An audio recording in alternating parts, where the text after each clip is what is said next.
Oh, Chris, that's correct. I sent an email. Yeah. It's funny. It's funny. And he will call me on my cell phone when I'm sitting in my office. It's hilarious. So we're not the. He used to work in government. You want to know something that was really creepy?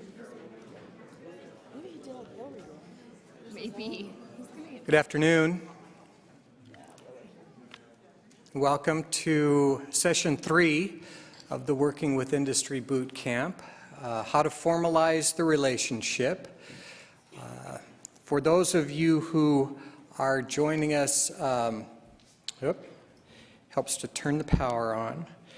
For those of you who are joining us online or in your offices, you can join the conversation by emailing rmpotter@ksu.edu, also via Twitter @KStateCorporate or hashtag KSU Industry Bootcamp. We are very privileged today to have a special guest from Monsanto, Connie Armentrout. Spent 22 years in academic research and technology transfer administration prior to joining Monsanto in 2001 as the Director of Academic Advising. She and her team support the technology or discovery segment of Monsanto by gaining access to university technologies and through material transfer, option, and license agreements. In addition, Connie and her team are responsible for transactions required to fund research at universities, both basic and applied research, as well as agreements for university services.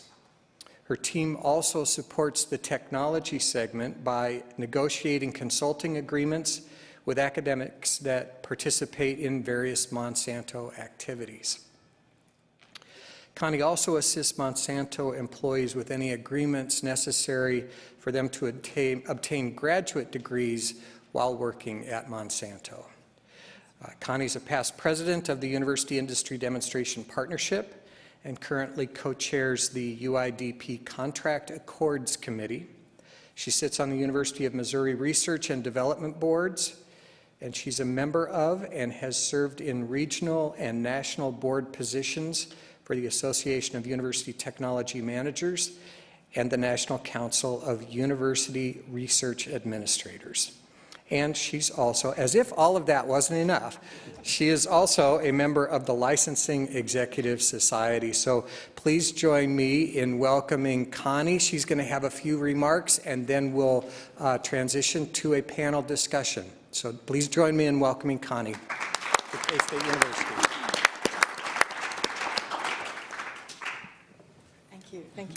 Thank you for the welcome. I think I need to work on that bio so you don't have to stand here for so long. I think one of the things the bio says is I've been around doing this for a long time, whether that's good or not. So I want to thank everybody for asking me to join you today. We had a great trip out. It's a lovely day after we got out of Columbia. It was raining when we left Missouri. But it was a lovely trip in, and it's a pleasure to spend the afternoon with everybody. Just realized you might want your slides up there. Yeah, that would be good, because I don't think I want to do yours. No. I can't. Thank you. You're welcome. There we go. Okay. So a couple of things I have to do before we get started. I need to make it clear that the opinions that you hear from me today are mine, not those of Monsanto, although Monsanto owns them. And then I also, this boiled down in a nutshell is don't go out and buy stock because of what I tell you today, okay? That's what that note is all about. So now let's get to the fun stuff. Many of you may know as much or more about Monsanto as I do. I've been there now going on 14 years, and I still learn something new every day about the company. And in particular, this gives you an idea of where we're scattered. We're scattered across the globe. And we actually have some research farms down in Chile on the other side of South America. We're a little bit of everywhere. We're all over the place, and we all work together on a daily basis. I recently, I guess it's been a year now, Monsanto actually lets me work from home now because nobody in this whole scheme of things really cares where I am. as long as I get the work done. So that gives you an idea. We're a little bit everywhere. If you see the Birchenheck, all of those, that is mostly our vegetable sites, now that Monsanto is also a vegetable company. So. Now, I want to share with you just a little bit about what we do at Monsanto. As Richard said, I was with the universities for 22 years before I went to Monsanto, so it's important to me that Monsanto plays nice in the sandbox with universities and that we do things the right way, that when we fund research, we truly fund research and we pay the overhead. When we take a license, that we make a fair deal for everybody and that we're transparent in just how long it's going to take us to come up with a commercial product. I think this is one of the things that a lot of folks don't realize with the ag industry, and I didn't either until I worked there. We're used to pharmaceuticals taking about 10 years to get through the R&D plan and actually coming out the other end as a product that at least is going to go into human trials at that point. It takes us that long to come up with something as well. It's about 10 years worth of research, about 3 and 4 years of really rigorous research.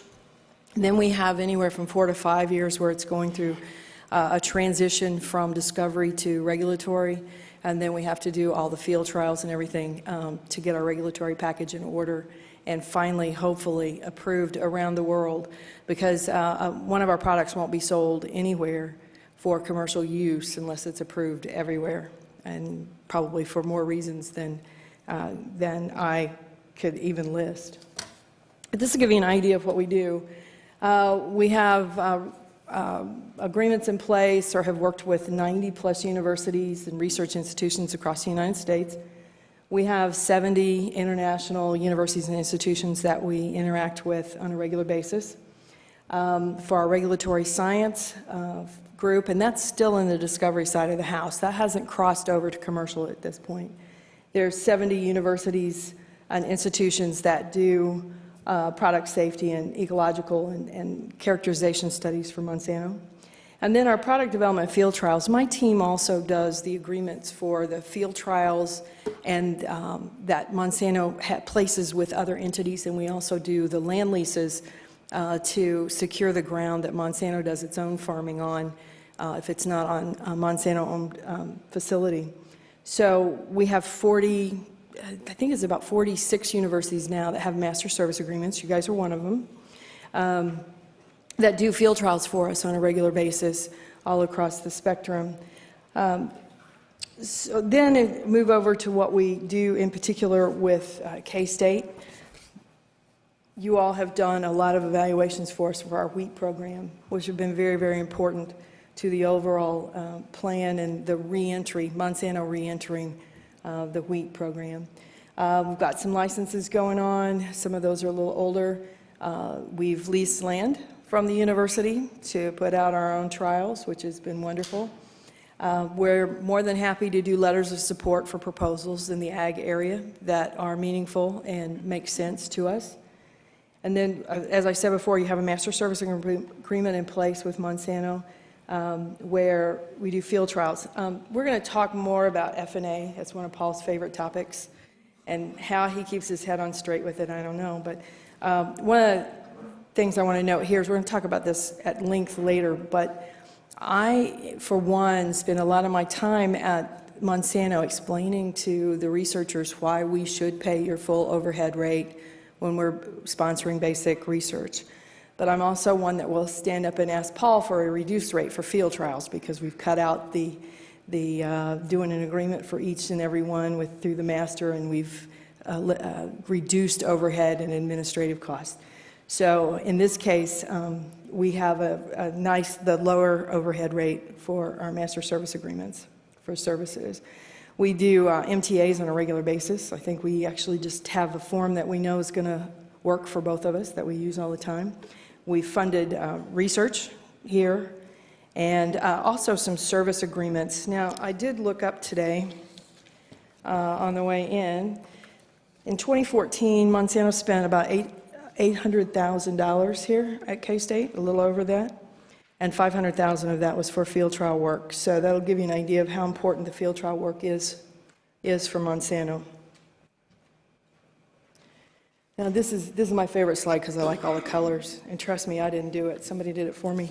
But one of the things I think that most companies do is when we're working with a university, we look at the full spectrum. Like I said, when I go look at totals, that's the total of all of those different things that we've spent with the university. Not one piece, it's not just what we've spent sponsoring research, it's not just what we spent on field trials, but it's this whole thing. It's all the way from the gifts to the fellowships and grant funding, all the way through when you guys do applied research for us. So we look at the whole spectrum, we look at the total relationship, and it's really nice when I can come on campus and get to meet everybody that I email and work with that way all the time. Now, one of the things I wanted to share with you is my experience, because I know you've got a great idea, and now you've got to go find somebody that's interested in putting the funds behind it so you can actually get to work, get your postdocs and your graduate students on board and get them started. The way that it works most often for Monsanto is the scientists and scientists interact first. They find each other at a professional meeting or through publications. We have a whole group of people, they're called our patent scientists, that their whole, I shouldn't say their whole job, but big part of their job is looking at publications every day, seeing what's coming out new, seeing what patent applications are publishing or issuing, whichever the case may be. That's what they do. They study the ag area, the ag arena. They know what our technical teams are looking for, and that they know what that one thing is they haven't been able to fix in our own project designs, and they're looking for those things constantly. So we find a lot of good researchers and good research programs through that mechanism. So we have this group, and plus the scientists themselves, when they go out to professional meetings, they'll come back with some great ideas and some folks they want to work with. And then also what we follow up with, and I can't say that all my industry colleagues do this. I think it's easier to do when you've been at universities and then move to industry because you kind of know who to call and you know what the policy, how to read the policies and know what they say. And I also know that your faculty aren't authorized to sign on behalf of the university, where a lot of my colleagues don't understand that issue. But as soon as we make contact from scientist to scientist and it looks like there's something of interest, I'm going to call Paul and his team and let them know. And now Richard on board to do that as well. And I also work with the Office of Corporate Engagement across all the universities quite a bit. We still give gifts, even though they're not my favorite motive of transfer of money. We still give gifts. And in this case, so I've also talked with KSERF when it comes to licensing intellectual property and the folks there. So with that, I'll entertain a few questions, and then I'm going to turn it over to these guys to get into that big, thick presentation they have ready for you.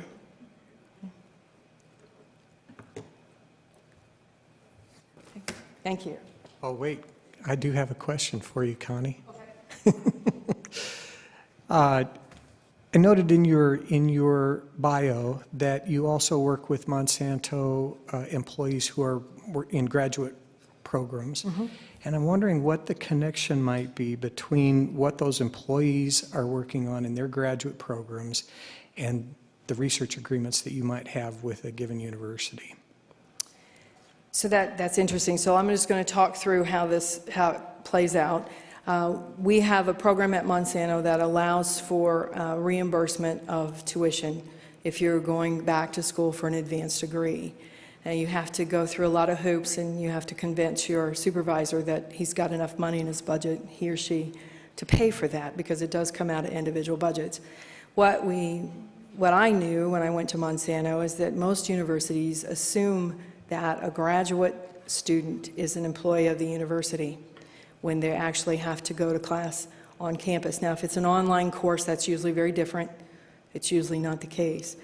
And so we realized that we needed to do agreements with the universities to make sure it was clear that the individual that Monsanto was paying for was still a full-time employee of Monsanto, not an employee of the university, and then work out the IP issues that could arise. Because in most all these cases, the reason the individual can go back for a graduate degree is because they can use their Monsanto day job program in order to satisfy the degree requirements for their research component.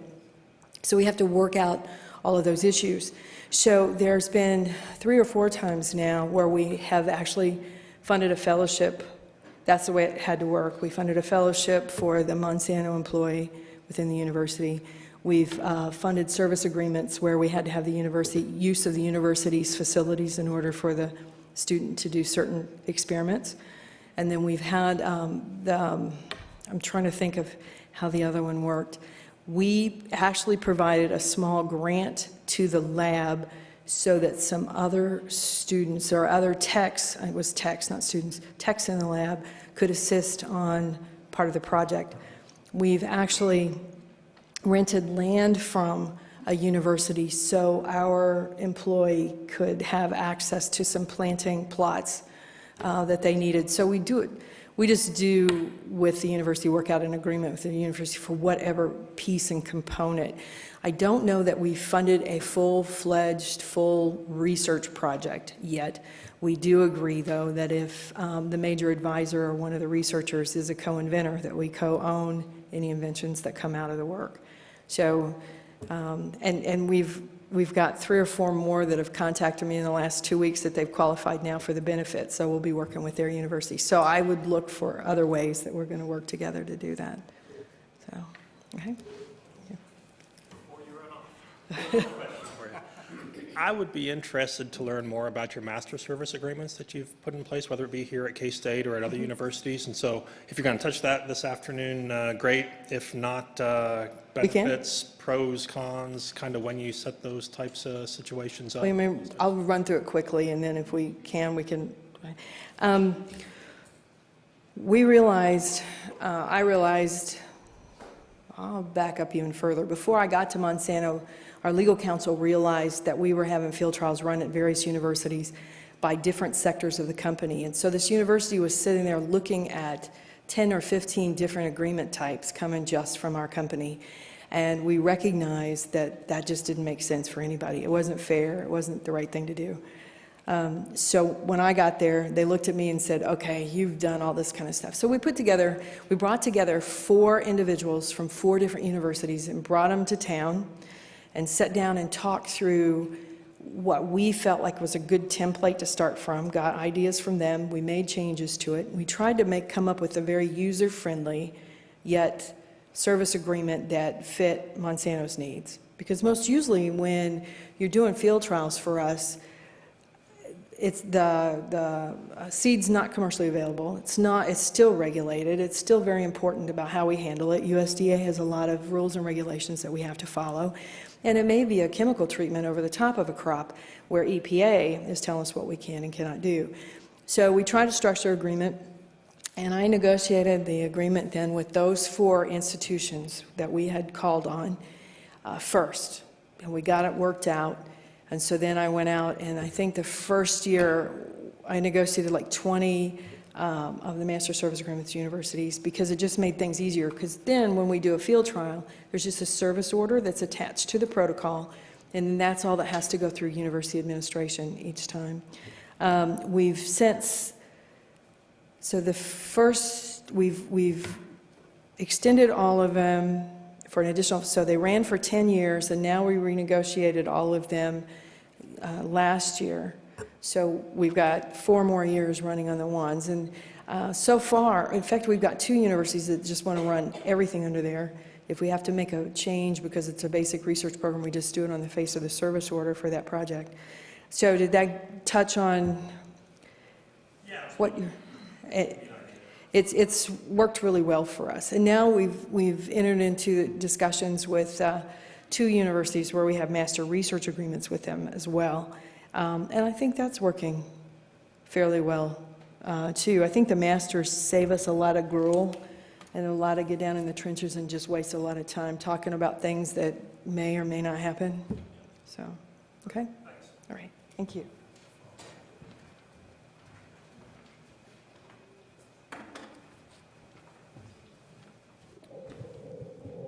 Thank you, Connie.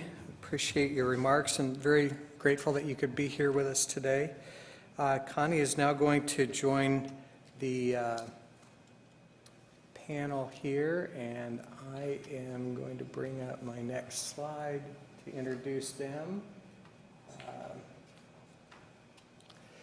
So these are all K-State folks that many of you are probably familiar with. Paul Lowe is the Assistant Vice President for Research and Director of Pre-Award Services. And Paul's the gentleman there in the middle, and to Paul's left is Mary Lou Marino, Development Director in the Office of Research and Sponsored Programs. And on Paul's right is Katie Small, Manager of Contract Negotiations in Pre-Award Services. So, and Connie is going to join them for a panel discussion. I think Katie and Paul and Mary Lou each have a brief presentation to share, and then we'll open it up. Connie's going to kind of interrupt them with questions as they go through their presentations, and then there will be time for question and answer toward the end. Also want to remind folks here in the room that if you do have a question, please come forward to the microphone so that people who are watching online can hear your question. And if you are watching online and have a question, please use the Twitter account or the rmpotter@ksu.edu email address and submit your questions through that.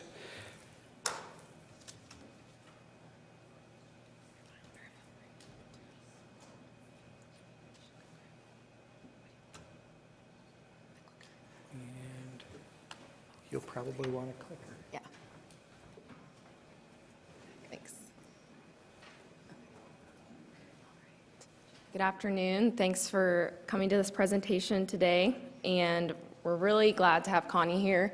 She's going to, she said, rudely interrupt us to offer the industry perspective, which we're very thankful for. I've learned a lot from Connie from the University Industry Demonstration Partnership and her service to that organization, especially the contract accords, and so I look forward to learning more from her today. This is the agenda. We're going to cover differences in culture between the university and industry. Then we'll go over a glossary of terms, some common acronyms that we'll use throughout the presentation. We'll go over various contract vehicles, typical sticking points that are common negotiation areas for many contracts.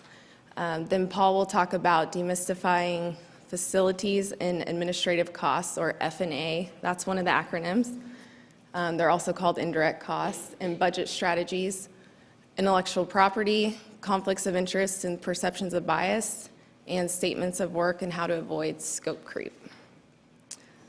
So first, we will go over differences in culture between university and industry. This is a slide from the University Industry Demonstration Partnership, and Connie, I think, helped develop this slide, actually. We did. We put this slide together. I guess I need to get closer to this. We put this slide together for our first webinar to talk about the contract accords. And for those of you that aren't familiar with that, the contract accords came about from our many, many discussions between our university and our industry members with UIDP. And we've always liked this one because it's just a one-for-one, the differences in the culture between the two. Universities are typically nonprofit. If the company doesn't make money, it's going to go out of business very quickly. The universities enjoy an open environment. You have students in and out of the labs that your whole job is to train them and get them ready to go out into industry to work or wherever they're going to go. The industry then is kind of a closed door. Everything is more confidential and handled that way. And there's certain expectations that those of us that came from a university environment going into the company had to get very used to. Oh, wait a minute, I can't talk about that. I probably better check with somebody before I do anything more. There's, of course, the need, the freedom and the need to publish at the university. That's not so much the case at Monsanto or any other industry. I think this one is interesting. the university side, this is the benefit the public. So in our own way, the companies are going to hopefully benefit the public too by coming up with a product that they need, want, and will purchase. But in order to do that, we have to maintain a freedom to operate. And so those are not so different as some of the other culture changes. The teaching, research, and outreach mission of the university certainly feed in to our need for talent and well-trained folks coming into our labs. On the other hand, then our goal is to maximize our shareholder value for those companies that are publicly held, publicly traded. The universities rely mostly on public funding. This is an argument that I have with, I don't want to say argument, this is a conversation I have a lot with my folks. They're like, well, we gave them $250,000. Why can't we get their attention? Why won't they talk to us more? I'm like, well, they submitted a proposal to NIH and got $350,000, and the university gets 98% of their funding from NIH, not us, and so, you know, we're the small players in the sandbox. And of course, we have to generate economic benefit or we don't survive. So this slide has proven over time, I think we put this thing together about 10 years ago, and it's still running strong. So. And we cover that just to kind of, it's hard for people like me I've only worked in the university, and so it's nice to have people like Connie who have seen both sides and can kind of speak both languages. Next, I'll go over a few common terms that we're going to use. One of them is pre-award services, or PAS. That's the unit where I work. It's under the Office of Research, or it's a unit within the Office of Research and Sponsored Programs, and reports to the Vice President for Research. And it's directed by Paul. And our mission is to assist faculty, staff, and administrators in obtaining and administering funding from non-university sources to support creative and scholarly activities.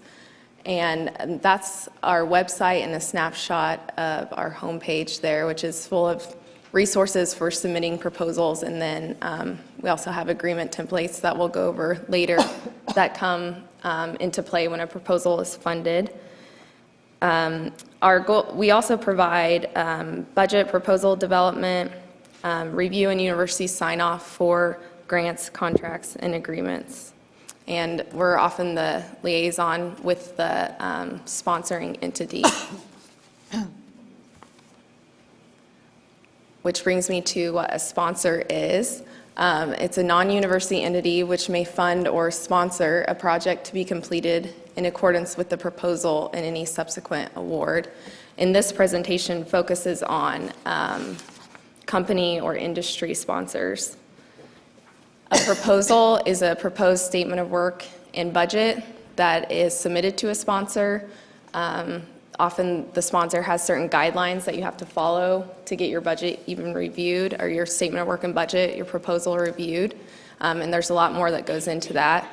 And then the award comes when a proposal is funded. That's called the award, which is where our office gets our name, pre-award services, because we help with that piece up into the signing of the award. And the award can be a grant, contract, or other binding instrument. They're called lots of different things. But the idea is that they are the document outlining what the university is going to do and how much they're going to get paid for it. And it sometimes incorporates the proposal, but usually follows a submission of a proposal. There are different types of awards. This is pretty, it shows that it's pretty black and white, which isn't, it's not necessarily always as black and white, and Connie will probably jump in here because I made it too black and white probably. But there's a difference between grants and contracts or agreements.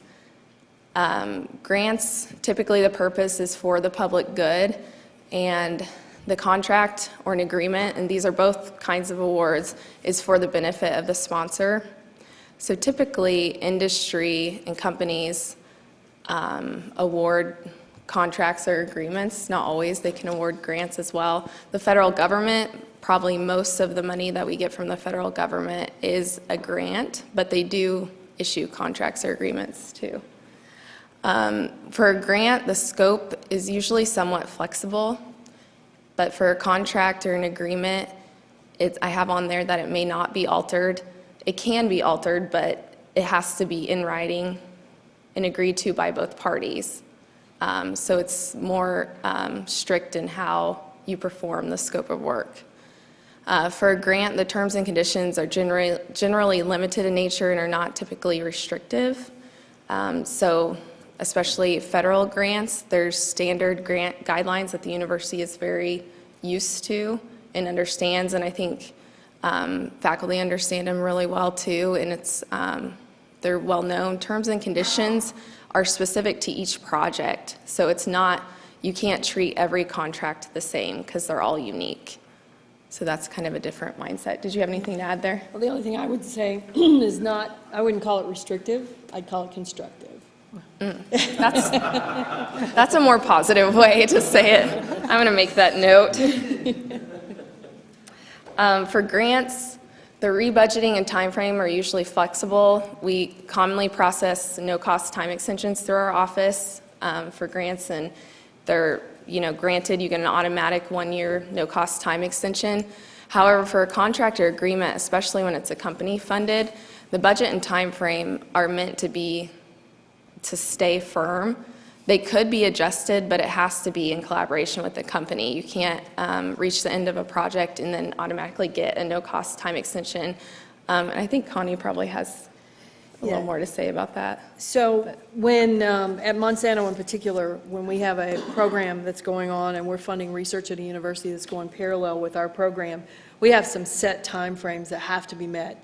If they're not met, somebody's not met their goal. In fact, it's usually everybody that's on the technical team. They've missed a goal that they have in their goal document.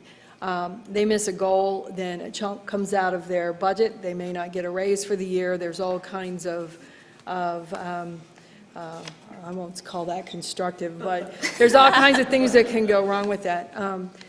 When we're asked for a no-cost time extension, when we're talked to about changing the scope of work, everybody can change their timelines and figure out whether it's going to work. If we're not asked about that, and at the end of the project, then the report doesn't come through, and we're asked for a no-cost time extension, there's going to be a lot of explaining to do within the company, and there's going to be internal goals that aren't met because those time frames. Now, if somebody comes to me and asks me for a no-cost time extension because they've got money left in their grant and they want time to spend it out, I'm fine with that. But it's important, I think, to go back to what Katie said about the scope. If you need to change the scope of work, you need to talk to your science lead within the company first, and then you need to talk to us, and we need to all come to agreement on how that's going to change. And then there's no surprises at the end. So for this presentation, we're focusing on the right side of this table, the contractor agreement is typically what we're talking about. Continuing on with some common acronyms, memorandum of agreement. It's really, Connie had mentioned when we were prepping for this that some universities call it their sponsored research agreement, so they're all titled different things, but it's our basic contractor agreement that is used, most commonly used, and it can be for public service outreach, research and development, performed by K-State faculty, staff, and students. A confidentiality agreement is a written agreement so the parties can exchange confidential information. These are called CDAs, non-disclosure agreements, NDAs, proprietary information agreement. There's lots of things to call these. Our template is called a confidentiality agreement. Oh, sorry, go ahead. You can come up to the mic. Just to clarify. I don't think it's on. Is that on? Okay. You mentioned that K-State has templates for each Yes. of these agreements. What happens if the company sends you their template? How does that merge with Okay. K-State? Could you talk about that? The question is, these are K-State's templates that I'm mentioning here, and the question is, what if a company sends you a template? And that's actually in a couple slides, I'll cover that, but that's a good question to talk about here. We are fine with the company supplying the template. We have these available if the company wants to use them, the sponsor wants to use them. But if the company prefers to use their template, which, like Connie had mentioned, they'd worked on that master services agreement, so they came to us with a template, which was fine and we can read through that and negotiate it. I think a good rule of thumb is if it's a university confidential information that's going to be shared with the company, we should use the university's template. If it's Monsanto confidential information we're going to share with the university, we should use our template. I think the provider of the information should be the first in line to get to lay out the scope. And that's the same with the next item on here, material transfer agreement, or MTA, a written agreement for the exchange of research materials. And normally, if K-State's supplying the material, we have a standard material transfer agreement. That's typically the starting point. If Monsanto's sending their material, it makes sense to start with their agreement. So next, I'll talk about various contract vehicles. If you look in your binder under the Session 3 tab, there is a list of pre-award services agreement templates, and this is the link to them. And our memorandum of agreement and confidentiality agreement, material transfer agreement are all on there. And like Nora had brought up here, this slide says companies have their own templates as well. So that's a fine starting point as well, and we can review a sponsor-initiated contract. The samples in your binder, there's actually a copy of, I think there's 6 of our most standard template or commonly used templates, and they're actually in there for you. But they're not an exhaustive set of all of our templates. So if something in there doesn't meet your needs, you can contact us and we'll customize a template for your specific activity, or we'll ask the sponsor if they have a template that they've used with other universities or that they want to use as a starting point for the activity. We do that quite a bit.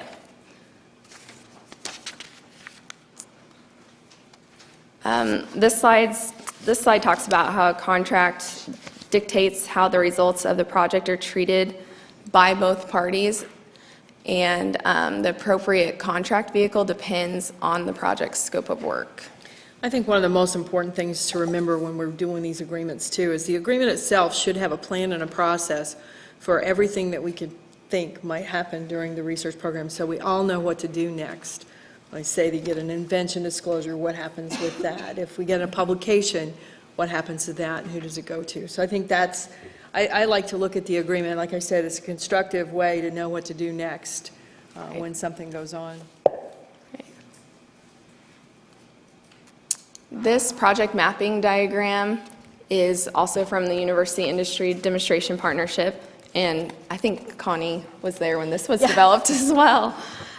So this is one of the UIDP principles, and it's kind of imprinted on my brain when somebody talks to me and says, send me a contract, I need an agreement, and I always ask them what they're doing. And this is why, because depending on what you're doing, it depends on what we need to have in the contract, like Connie said, because it's a constructive way of looking at what we need for the project. So we don't want to get off into the weeds and negotiating about some term that doesn't even apply to the specific project, because that just wastes everyone's time. So we want to keep this in mind, and I don't know if Connie wants to mention it, go into more detail. One of the reasons this diagram came about is because it was recognized by a group of people a long time ago, that research administration offices in particular, and then their counterpart in the industry, were spending a lot of time negotiating agreements where everybody going into the agreement knew that there was low probability of inventions coming out of that, or that it was going to be such a significant investment by either one of the parties that they really needed to be careful about what happened. And so this probability chart was something that was good for universities and industry both to use to figure out, all right, should I be spending hours and hours and maybe months renegotiating this agreement, or should we just go ahead and let the research begin and get moving, and go with, you know, the low threshold and not spend hours and months or whatever negotiating. So what we found out were about 95% of the agreements come down here in this where we really should just get the agreement done and let the research begin, and the other percentage then was the top half, where you probably really need to be careful about all the terms and conditions. Next, I'll talk about some typical sticking points.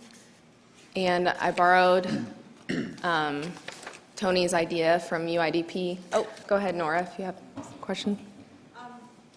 Cindy, I I have never seen this stack of possible agreements. I think it's good to see them.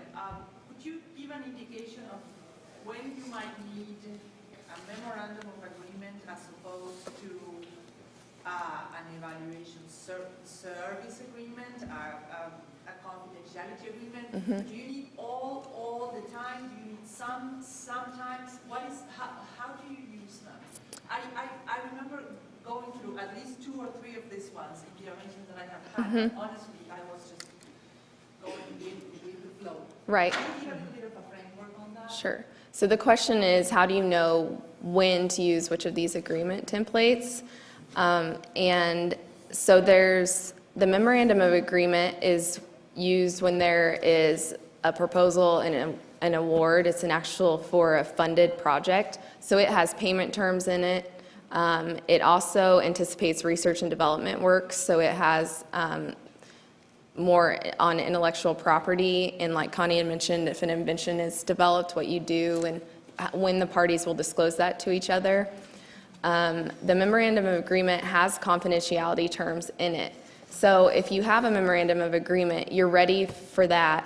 You don't necessarily need a confidentiality agreement as well. A lot of times, a confidentiality agreement is one of the first things that a company will want to execute with the university, and it doesn't have money or a specific scope of work. It simply talks about what each party is going to disclose to the other and how they're going to protect it. So some companies always want us to execute a confidentiality agreement and a memorandum of agreement or a sponsored research agreement. They want 2 agreements for one project just because that's their policy. And normally the memorandum of agreement has the confidentiality agreement as an attachment. So it's really dictated by the company as far as when you need both, or the faculty, if a faculty member wants a invention disclosure protected before they engage with the company. And they would work with the Research Foundation on that. Material transfer agreement, probably the majority of those that we do are between universities. And we do them with companies as well. But a lot of times it's simply a faculty member here partnering with, or they get a request from one of their colleagues at another university to have some of their materials. So we do a material transfer agreement. I know Connie has mentioned before, Monsanto a lot of times for their projects, they will send the university material. So sometimes that's a separate material transfer agreement, but if we incorporate the material transfer agreement terms within the memorandum of agreement or master services agreement has material transfer terms already in it, then you don't have to have a separate material transfer agreement. Does that answer that question a little bit? So this next, the sticking points, I borrowed from Tony with UIDP when he came here. So it's kind of just a true, false, or maybe, because some of them are kind of trick questions. But this says faculty cannot publish all of the results from company-sponsored research activities. Do you think that's true, false, or maybe? Maybe. Yes, it's a maybe, but I put sort of true and sort of false. So I'm too long out of school. Yeah. So companies and universities usually agree to language stating that the companies will have prior review of any publication of the results. And they need that opportunity to review the publication so that they can make sure their proprietary information isn't disclosed, or if they recognize that there's patentable subject matter there, that they can work with the university to get that protected before it goes out for publication, because then the patent clock starts ticking. So that was kind of a trick question, but this is a typical. Is it possible to bound back that timeline, or is it just Yes. can be held indefinitely? So I wish it wasn't, but we do agree. Yeah. That we can't hold forever. Yeah, our template, our memorandum of agreement has that we have to submit it to the company 30 days before we publish, and then they need to let us know if they need to protect patentable subject matter, or if it's okay to proceed. And if the patentable subject matter needs protected, they have 60 additional days to get that patent filed. And this is a negotiation point. I can't remember what the services agreement has in it for the number of days. Sometimes it's 60, the company needs 60 days to review it because of their processes Yeah, to our get it process done. to get a publication reviewed is tedious, and it's actually annoying for, especially for Monsanto researchers. It takes a while, because it has to go through the technical team, it has to go through IP law, and then it has to go maybe through regulatory. It has to go through a lot of places to be reviewed. So I always talk to them and try to get the longest period I can. We don't want to hold it forever, but we do want to make sure that it can make it through. And Katie was talking about how there's an agreement to withhold the publication for some additional 30, 45, 60 days to get patent applications filed. I want to remind everybody that it's not always Monsanto patent applications that need to be filed. We may recognize that the university's now disclosed an invention that should have a filing made on it. And so it's then the university's responsibility to get that application filed before the publication goes out the door. So that one works both ways. It could be ours, it could be yours, it could be, even a joint application. Yep, that's a good point. And I mentioned the Kansas State University Research Foundation, KSERF. They would be the ones to work with the faculty member on that patent filing for the university. So next statement, companies want faculty to disclose any inventions they create to the university. It might be counterintuitive, but that is true, because companies, the only way for the companies to make sure that the intellectual property terms in the agreement are honored is if the inventions that are created are disclosed to the university, so the university knows that they need to report those to the company, because there's usually intellectual property rights granted to the company in the agreement by way of an option to negotiate for an exclusive license. Yeah, and actually what I want you to do is I want you to report it to your office responsible for receiving invention disclosures and tell them that it was developed using Monsanto funding. Yep. And then they will let me know, and we can start the whole process from there. And a point that I missed with the publication, you were talking about how industry shouldn't withhold the publication forever to get a patent application filed. I put the same onus on the university to make sure they get their patent application filed prior to the release date of the publication. So it goes both ways. Yep. And Paul will talk more about intellectual property during his part of the presentation. But that would be, Connie mentioned the Tech Transfer Office, and that would be the Kansas State University Research Foundation at K-State, KSER. Okay, the last one, company-sponsored research is confidential. This is one we hear a lot, yeah.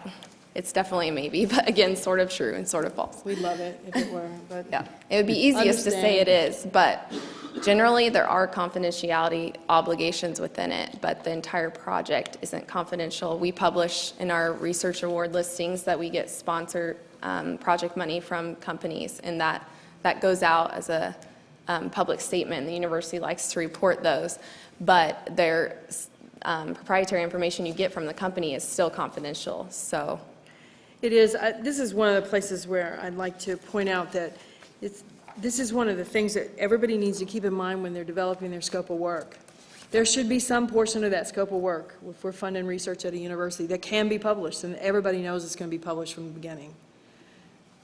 With that said, then I think that there should be some components, too, included in that everybody agrees up front. Probably there's either not going to be enough data, or the data that we're going to provide you that you're going to work with is going to be coded to the point where it's not really meaningful in a publication, that you can publish maybe the processes around it, but not the actual. So I think that's something that we all need to think about when we're developing scopes of work.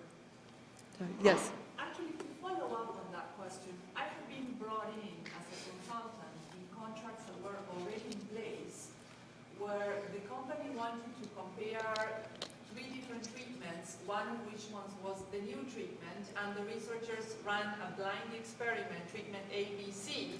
They found differences in this, no evidence for differences in this other thing, and they are left with, yes, you can publish with treatment A, B, C, but there's never a disclosure of what it comes down to, which removes all biological meaning. So what are the tricks to get around that, to not fall onto those things? There are times when we will agree that we will give you the code to the different treatments after such a certain date. And that a lot of times has to do with regulatory. We have to get the regulatory package through. We have to get it approved before anything can be used widely. So there are times when we've agreed to that. The full publication will give you the key to the code after this date, then you can go ahead and publish at that point. I think a lot of times faculty take on those projects, though, knowing that the money that they're going to get for doing the project's pretty much unrestricted. You know, they can spend the money the way they need to. First, they should reimburse their department for whatever cost they have there, but after that, there's money left over. I think a lot of times researchers see the benefit of having their hands on that material very early stage, and then when the code to the key to the code comes out, then they know exactly what went on. I can't even imagine all the different reasons why they take on the projects, but we're always glad when they're willing to work on early stage things. But that's something from what you're saying that one can specify, you said in the scope of work, that there will be a disclosure piece, because So otherwise, I mean, it's just service, it's not research. And I think what you're talking about is more of a service agreement than it is basic research.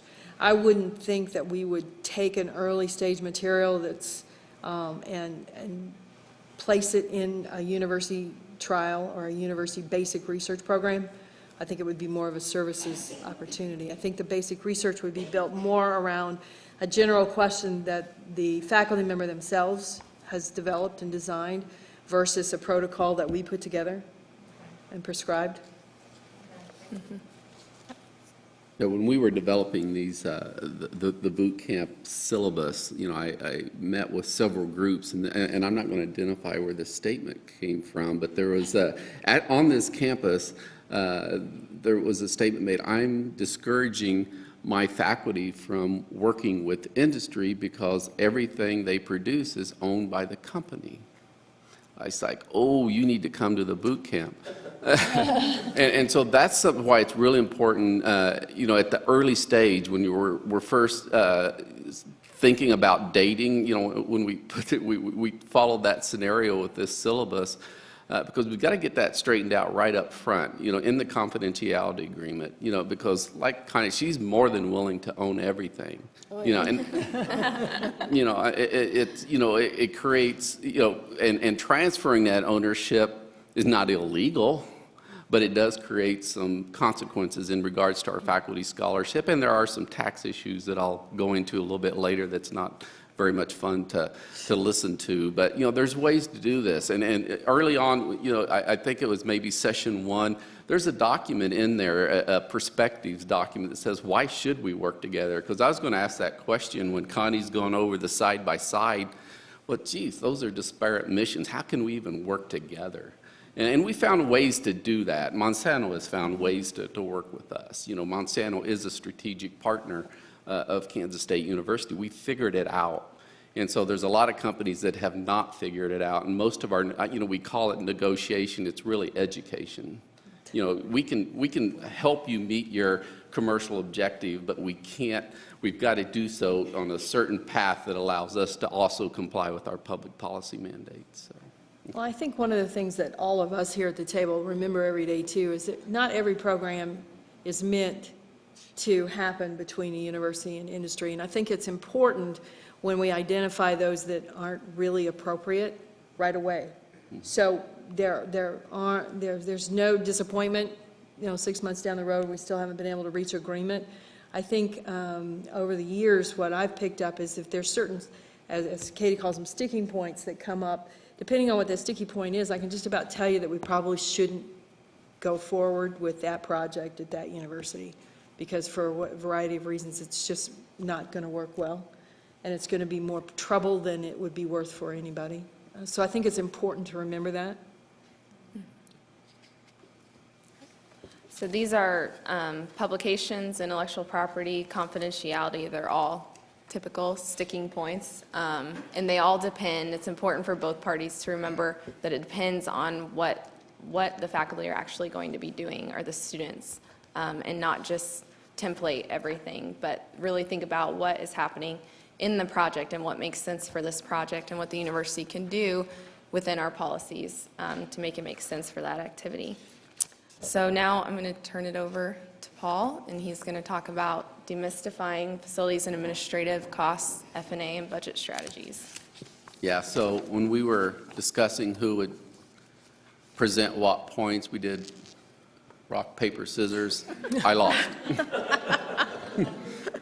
So, Why, this is our favorite topic. yeah, Connie, Monsanto, I mean, good partner. But talk about your experience with other companies, especially gained in the UIDP. What takes more time to negotiate for some of these companies that don't have the understanding and are able to benefit from your experience? What takes longer, F&A negotiations or budget strategies when they're not approached properly and upfront? Oh, you're asking me? Yeah. Yeah. So, most companies don't like to pay F&A, and most of it is because they don't understand what it goes for.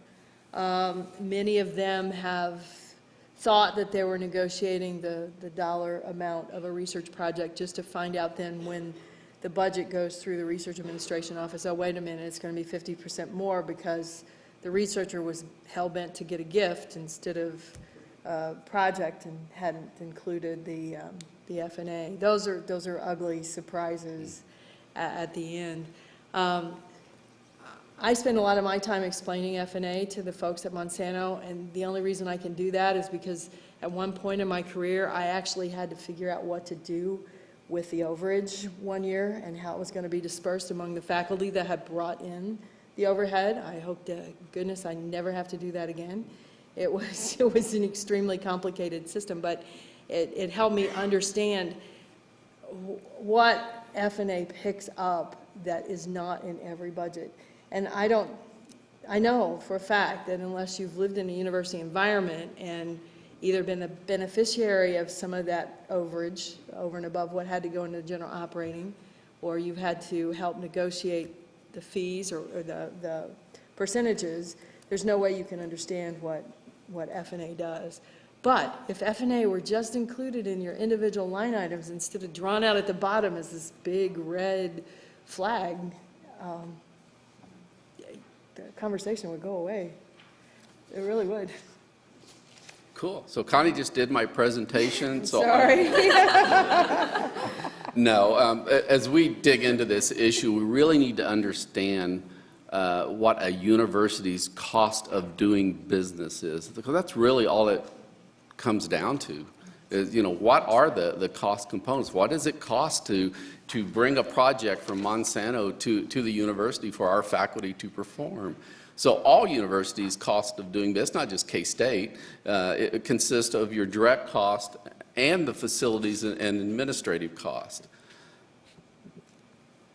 And so I also subtitled, by the way, this presentation or this session of the boot camp, "The Day We Got Into the Weeds." So get ready. We're getting ready to get into some weeds here. So direct cost is defined as that cost that can be attributed directly and accurately to the particular sponsored project that you will be performing on behalf, say, Monsanto. Those are your salaries for you, your grad students or postdocs, the associated benefits for those folks that are performing on that project, any equipment procurements that are going to be required for you to complete the project, and then your consumables, lab fees, and travel to Monsanto to present your results. So those are called direct costs. The F&A, facilities administrative costs, it's also been referred to as indirect cost or overhead. Indirect cost, I just want to explain, that's not a good term to use with companies. Why would I want to pay for something indirectly related to what I'm funding at a university? Indirect cost is a government term, is a government accounting term that only applied to universities. So we kind of need to do the Men in Black, purge our memory and say indirect cost is not a term. Connie gets it, but she's at an advantage over a lot of folks and other companies, she knows what that is. But so we try not to use that indirect cost with our industry faculty because they don't know what it is. The F&A are pooled expenses that cannot be directly attributed to a particular project. So, the cost of the labs, classrooms for educational projects, the offices, libraries, office supplies, departmental administrative staff, utilities, maintenance, research administration staff and office, central offices, and then our central services such as email and computing.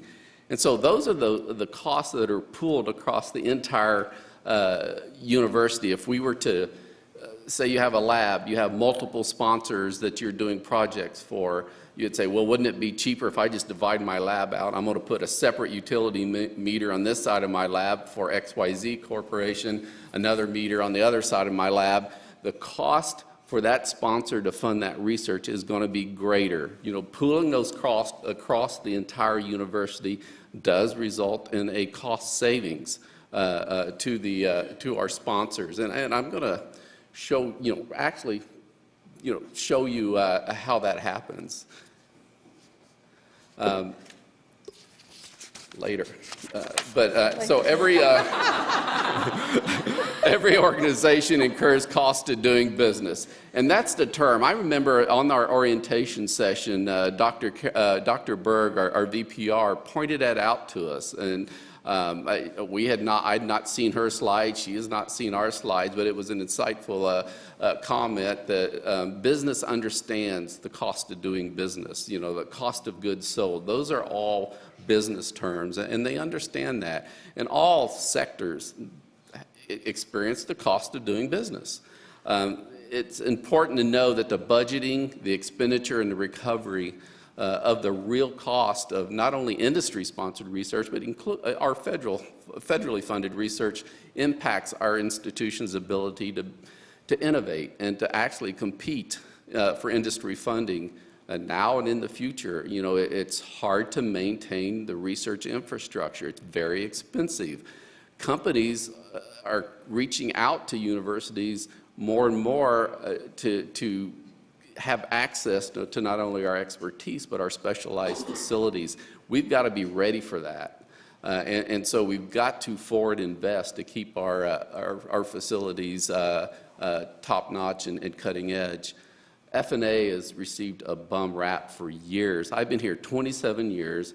It's been an issue from day one. It was an issue before I stepped on campus. Part of the interview process said, do you understand what indirect cost is about? That's before I even started here, so they already planted that seed that's something we're going to have to work on. It's probably been a problem before I arrived in the university environment. I came from the private sector, and it'll probably still be a problem when I leave. Nora, you have a question? Yes, oh, sorry, this may be English. What is a bum rap? A bad attitude. Okay, so here's my other disclaimer. I did not disclose to you that I took English as a second language. I do come from the South. Bum rap is just, it's a bad impression. F&A has been very misunderstood and actually misrepresented at times. We've had that's a tax on my research. That is, we've had companies say, well, we don't want to pay fees. We only want to pay the cost. Well, F&A is part of that cost. It's not a fee. We're not able to realize a profit. There's some companies that say, what's your markup? And so F&A is not a markup. It's our attempt to break even. And so, and that part of that fault is, it's kind of the driver behind even this boot camp. We've not done a good job explaining what those costs actually mean. So on the surface, using indirect cost, well, that's just the university's, slush fund. And so that's where, and I don't want to point fingers, but I'm just saying that's what we've got to get past, that we're just trying to break even. I have companies calling me saying, well, other universities, when I work with their faculty, they just tell me that I'm not, to tell the university, I'm not going to pay F&A. That does not benefit the university, and I'm going to go to a couple slides here in a little bit to explain how problematic that is, and it does create some issues for us. Like I said before, most companies do not understand governmental accounting principles, so the use of the term indirect cost, is just going to create confusion, frustration, and that's going to be the first thing your industry sponsor says, I don't want to pay that. I don't know what it is. They do understand the concept of the cost of doing business. So if we say, look, we can perform this project for you, it's going to cost us $100,000. We've already agreed upon the statement of work. Here's my cost to perform that work. A lot of times we don't have issues when it's presented in the proper format. These are quantifiable costs. We have to go through a long process of capturing all of our F&A cost experiences, usually for a snapshot of time of maybe 5 years, and then the federal government comes back in and wants to then renegotiate what those rates are. And we're going to also talk about that a little bit.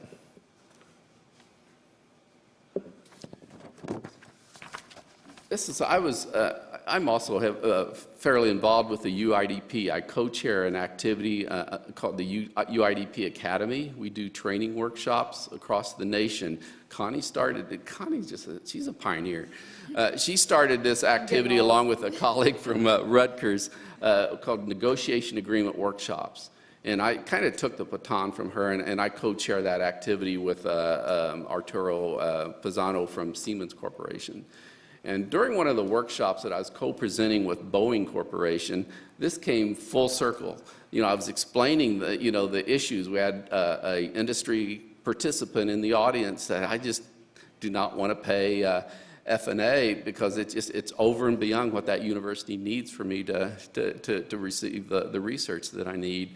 And so I really explained to him that the fact is that the university's concept of full cost recovery only means we're required to break even. We have to comply with the state of Kansas, the Board of Regents, and also some IRS mandates that say that we've got to pursue break even without realizing a profit. And so to not accomplish this objective means that we have to take away from other income streams to cover these real costs. I'll throw out just a worst case scenario. Johnny and Sally's parents pay tuition at Kansas State University. They hope that's going toward the cost of Johnny and Sally's education program. If we're not recovering full costs from all of our partners on the research enterprise side, and we have to continue to borrow from other income streams, what do you think Johnny and Sally's parents are going to think if they ever get wind that we have to divert tuition, for example, raise tuition over just to support the research enterprise at Kansas State University? So all we're trying to do is to get the research enterprise to be self-sustaining so we do not have to borrow from other income streams. So as you all know, state funding continues to decrease, and right now, there's the term, I don't know if we can say we're a predominantly state-funded university anymore. And it's a big problem, and this contributes to it not capturing our full cost for our projects. They're just really one part of the total cost of doing business. And the other part that companies said that, they told me, well, I just wasn't aware of that. I said, it's really a reimbursement for costs that we've already invested. We have the lab set up. We've got the brightest and most innovative faculty in the labs ready to roll. Just bring us your projects. So we've invested up front, and now we're just asking, just contribute, to the cost so we can continue to be ready to serve your research needs. So, Go ahead, Connie. Paul, if I could interrupt, you've got a great argument, and your argument is probably better than I've heard from a lot of other universities. But don't you also have the obligation to not give companies a better deal than you give the federal government? Yeah. And if the federal government's going to pay full overhead, guess what? We should too, Yeah. right? And that, Connie's good, isn't she? I So, argue these points all the time Yeah. within the company. yes. To follow up on that, the percent overheads changes depending on the programs. And there are programs in the federal government that might have a 32% 28% overhead. There are others that have 52%. And the latest I heard here for contracts was a 50% overhead. So why the difference? Yeah, and so, and Connie must have had you come and present on behalf of industry, because that's the other, it's not industry. Industry is not where the biggest problem is. What I'm hearing from industry, they're coached to say they won't want to, that they don't really want to pay that. Federal government's horrible violators of the principle. And I've got some slides to really point out how serious the situation is, even from the federal government. And so a lot of their restrictions on their programs are part of their appropriations. It's in their appropriations language. We're a land grant institution. USDA is a big funding agency. They have it right in their Appropriations Act that they will only pay 30% of total federal funds, for example. I mean, that equates to approximately 43% F&A. So, for every USDA project, we're not able to perform. But that's, we're a major agricultural university. We depend upon USDA. What's interesting is they charge us their full overhead. Yeah. So, bottom line is, we cannot discriminate against federally supported activities. So each sponsor, I said, is required to pay. It should be required to pay their share of the allocable cost. And this is important, and I know Connie may want to jump in on this. I've got a slide coming up here that's going to talk about what other companies think, those that do pay the full overhead, what they think about paying their competitors' share of the cost. So I know, Monsanto has some really strong competitors in the agriculture field. Monsanto does not want to subsidize those companies' research efforts at Kansas State University. They know those other sponsors fund research here. True? That's true, very true.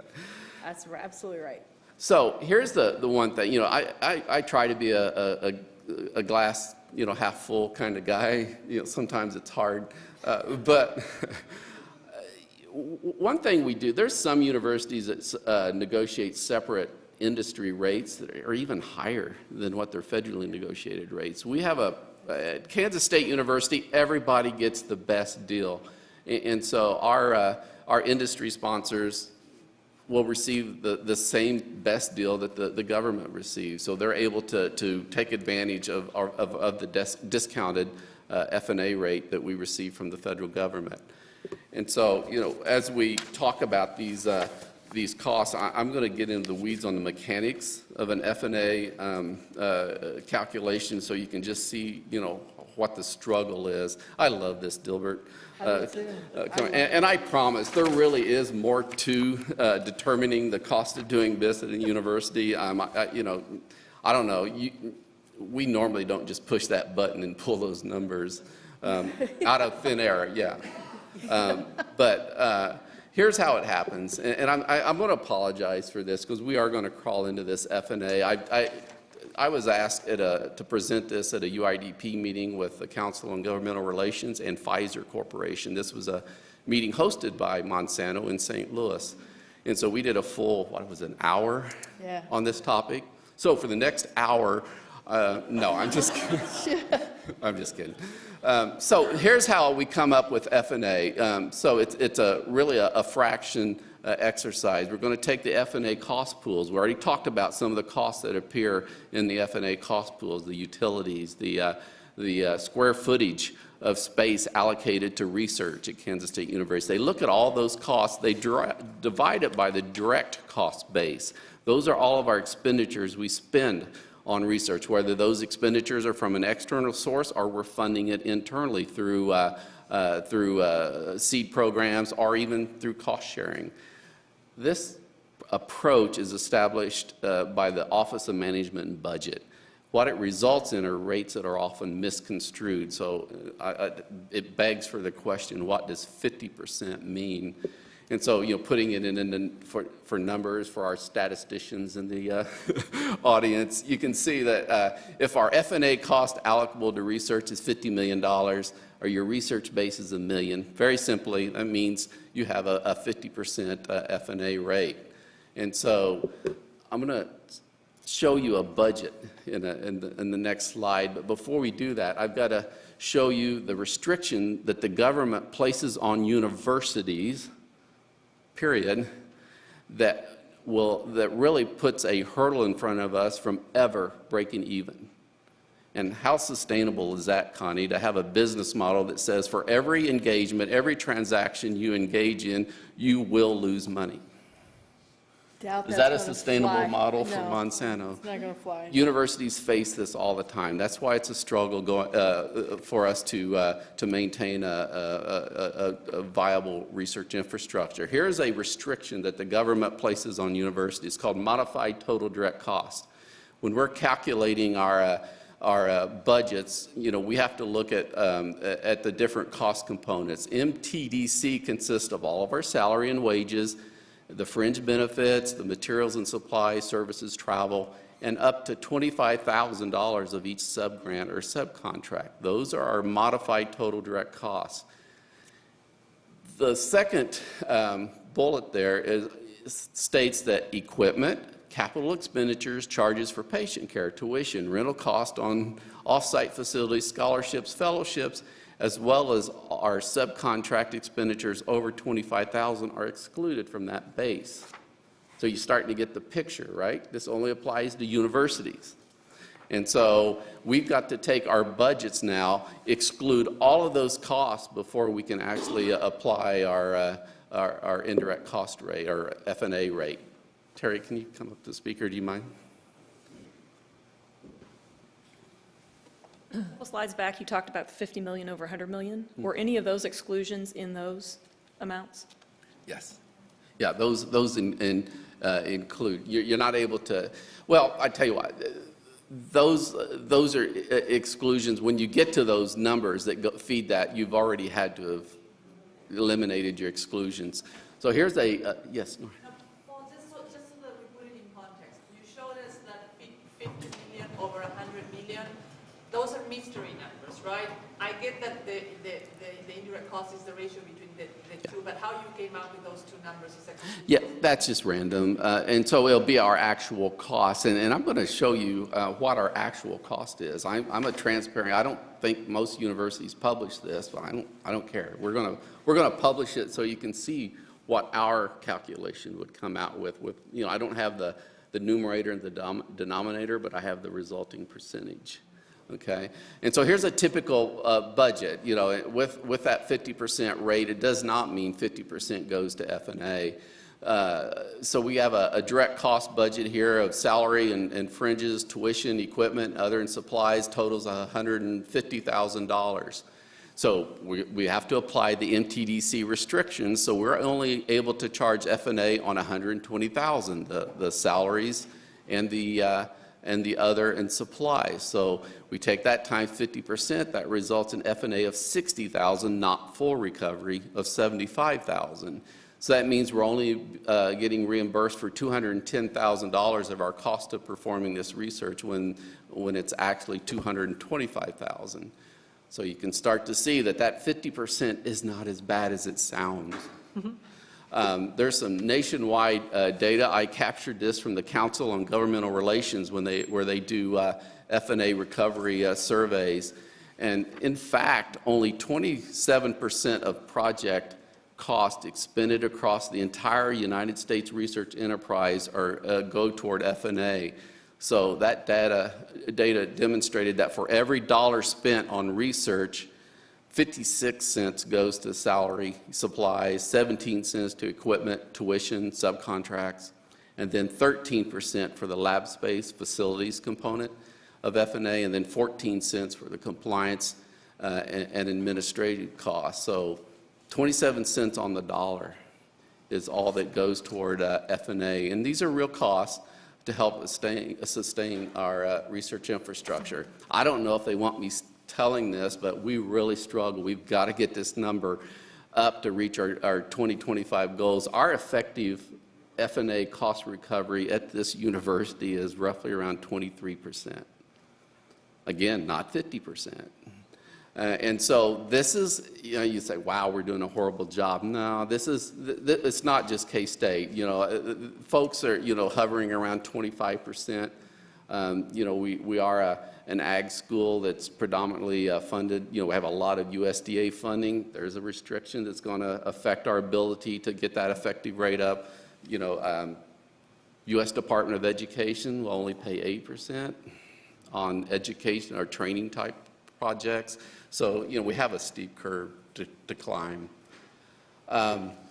So through this process, the federal government analyzes our cost of doing business. You know, we have to go through 5-year data capture periods, and if you really want to talk to the person that has to track all of this data and negotiates our F&A rate, she's in the audience. So I'm not the only one that's like really into F&A. I just spotted her back there. She's hiding. So that they will look at this numerator and denominator of our real cost experiences. So when they do that, when they did it for K-State on the last negotiation round, right there's our actual cost of performance at K-State, 70.05%. Watch this. Connie, what's your overhead rate? We don't have one. Okay. A lot of companies, you know, I've talked to them, they'll say anywhere between 100 and 200%, you know, is really what their overhead rates. They have different cost structures than we do, so it's not exactly apples to apples comparison. But because of the MTDC restrictions, you know, that I mentioned earlier, we can't charge it on tuition, equipment, subcontracts, et cetera. Our actual capped rate is 57.33%. due to those restrictions on the cost that we can apply it to. And this is the real kicker, you know, and I presented this, and, you know, there wasn't very many government folks at that UIDP meeting, maybe a couple, NSF and a couple others, but because of just ad hoc discounting, our rates get pushed down to 50% at when we're negotiating our rate agreements with the federal government. So that just further exacerbates the problem.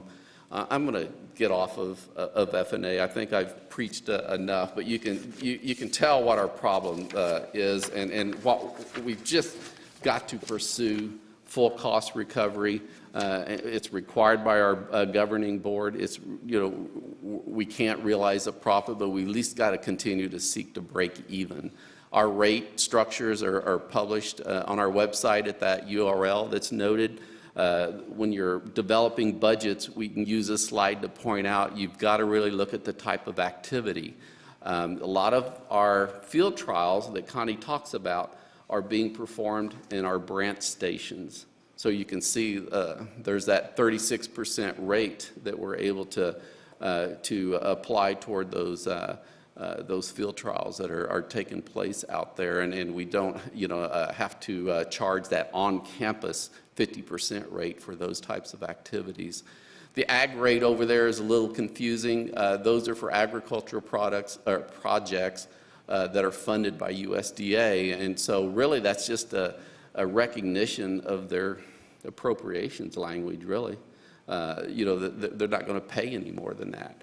So in your notebooks, you know, in case you haven't had enough and you're just dying to know more about F&A costs, there is a tan brochure in your notebooks called A Guide to Facilities Administrative Costs. It's going to go into some of the background information on this and calculation methods, and so we will leave that for your separate reading enjoyment. Okay, now we're going to move into budget strategies.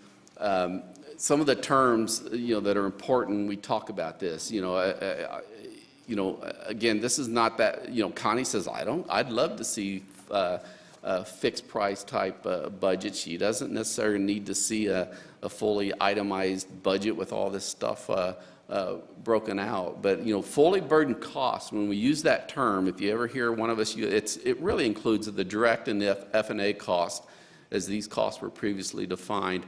Fixed price is just a means of contract funding term that includes the fully burdened cost specified as a single sum total or bottom line total, and it can be converted to a per hourly rate as well if that meets the the sponsors' needs for how they need to receive that information.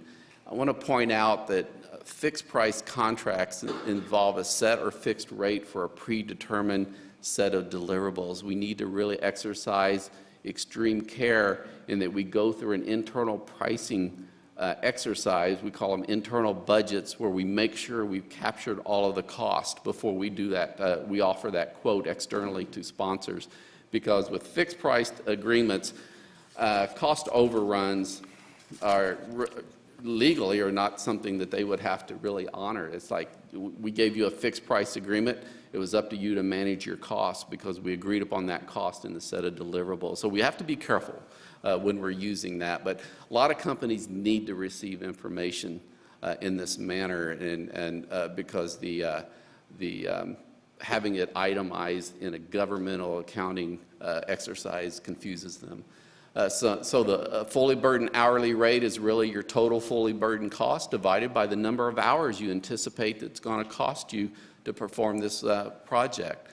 The fixed price bottom line quotations involve just simply stating the fully burdened cost of performance without reducing the quote to another form of measurable unit of cost, such as per hour or per day. We want to deploy the strategy when you're certain of your cost of performance. We can inform them that it's really the fully burdened cost for all of our project costs, and some of which have identified there. In your notebooks, I've put, is this goldenrod? My male genetics. Yeah, yellow goldenrod. So there's an example of what a fully burdened bottom line quote would look like, and you know, this can be converted to an hourly rate. If you take that fully burdened cost, anticipate, well, it's going to take my student and I X number of hours. I can divide that bottom line figure by the number of hours of performance. I can quote a bottom line cost, and you're done. But we really need to, like I said, prepare that internal budget to make sure we've captured all the cost when we move down, you know, this route. Connie? So, Paul, if I could interrupt again. Yes. I would really rather see the budget have everything in there it should have. I want to make sure at the end of the day that Monsanto paid for what we agreed to pay for, and that is all of the effort that's put into the grant. I don't want anything to come back later and take away from the option to take a license to inventions, any of those rights that Monsanto gets for funding the research. I don't want anything to mess those up at the end of the day. So I would rather see a budget that's fully, now, Paul and I talked about, and Katie and we talked about this a little bit earlier too. I think the federal government has created this interesting phenomenon of, I call it budget padding. I don't know what else you call it. Researchers applying for federal funds now feel like that they've got to increase their dollar amount maybe more than what the project's going to cost, because the federal government's going to immediately come back and say, well, you're going to be funded, but you've got to cut your budget by 8% or 10% or 15%. And I think they've created this idea that the universities need to do that with industry too. And what it looks like to us, I would much rather come back to you and say, is this the best we can do? And you say, yes, this is bottom line. This fully covers the project.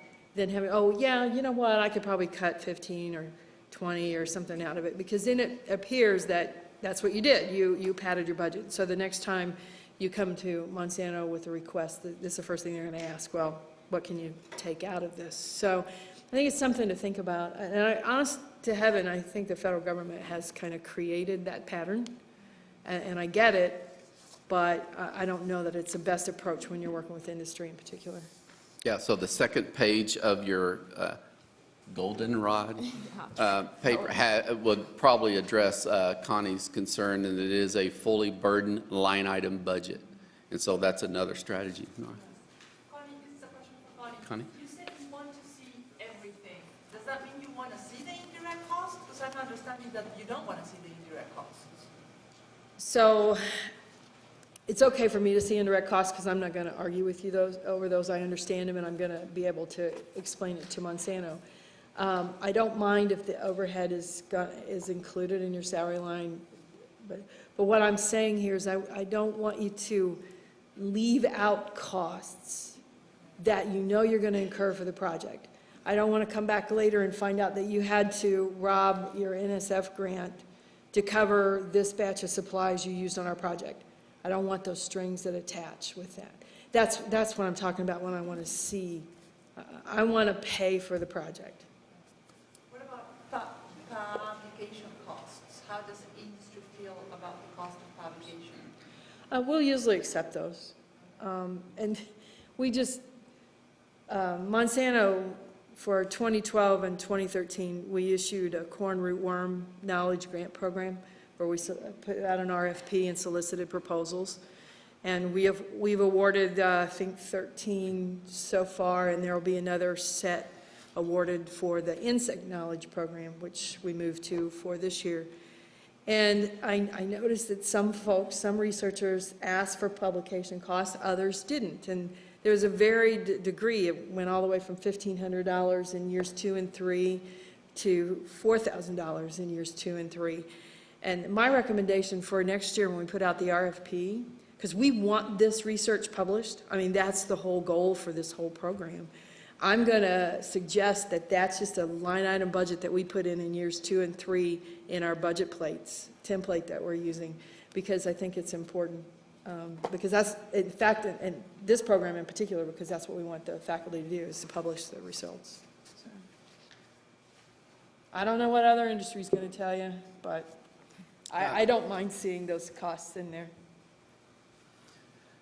So here's some quote. I sat across the table and talk with corporate. A lot of times I'll be asked to come to these meetings when companies are coming on campus to talk with units and with our faculty. So these are some exact quotes, and I probably shouldn't list the companies, and I won't. But one of them says, "I understand overhead. I just don't want to see it itemized in my budget. It's hard for me to then explain that to my corporate decision makers." Another one says, "I'm willing to pay my fair share, including overhead, but I'm not interested in my competitor approaching you and bullying you all into not requiring them to pay the full overhead."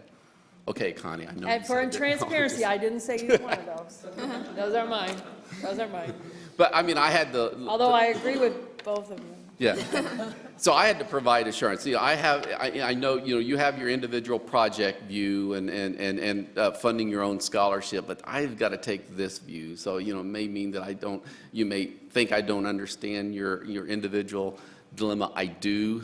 But my job, my task is to comply with those stipulations that I've at least got to pursue it. And I want to, Monsanto's a strategic partner. We have lots of strategic partners. I don't want one of them getting an unfair advantage over the other. So I've got to look at it from a 30,000-foot view with my responsibilities at the university. I really need to get off budgets here because we're in your notebooks. I'm going to speed along here. There's a green handout that goes in a little bit about some discussion points and scenarios. The first one, is voluntary waivers of F&A should not be pursued. There's a new policy statement that's on the VPR's site that really, I probably should reword this. It says voluntary waivers of F&A will not be granted. Okay, and so that's in respect for, out of respect for these partners that are bringing full cost to the table and not questioning it. I just want, we're going to have to really make a concerted effort to ensure that all sponsors are paying their fair share. Discussion point 2 in this green document talks about the federal government issue that we've got to, we can't be undercutting and really pursuing discriminatory practices against the federal government. That's who we negotiate our F&A rate. That's who evaluates our cost and determines that F&A rate. And so they just want to make sure that we're not shifting this cost to somebody else, because it's a real cost. It doesn't go away. We just shift it to different fund programs. Discussion point 3 of that document says, in fact, the Board of Regents requires that we pursue full cost pricing for our activities. The other document in here is the cost and value of sponsored research. I was going to have Connie and I go back and forth on this because it does present to you, it's a UIDP publication called The Cost and Value of Sponsored Research. It does present a university and an industry perspective on the issue. And so I think we've, you know, have worn maybe not worn the topic out, but there is some additional homework and resources so you can really gather up some more perspectives on this. And again, we may not agree on everything as university industry collaborations go, but if we have a better understanding of the perspectives or where we're coming from, at least we feel that can help us move toward closing these deals a lot faster. And that's the entire value proposition of the UIDP, is to help university and industries figure it out so we can close these deals faster. The next topic we're going to move into is IP. Question? Yes. Terry. Could you mute that mic real quick? No. So we are really trying to do this fully burdened budget line item business. Yes. And a couple months ago, I had a company reply to my faculty member and say, do these line items include indirect costs? So we're trying to work with that, but they're moving past it and seeing what we're doing, I feel like. So I've worked out a couple of responses on my own, but I need you to influence my thought process and helping that faculty member reply to that kind of statement.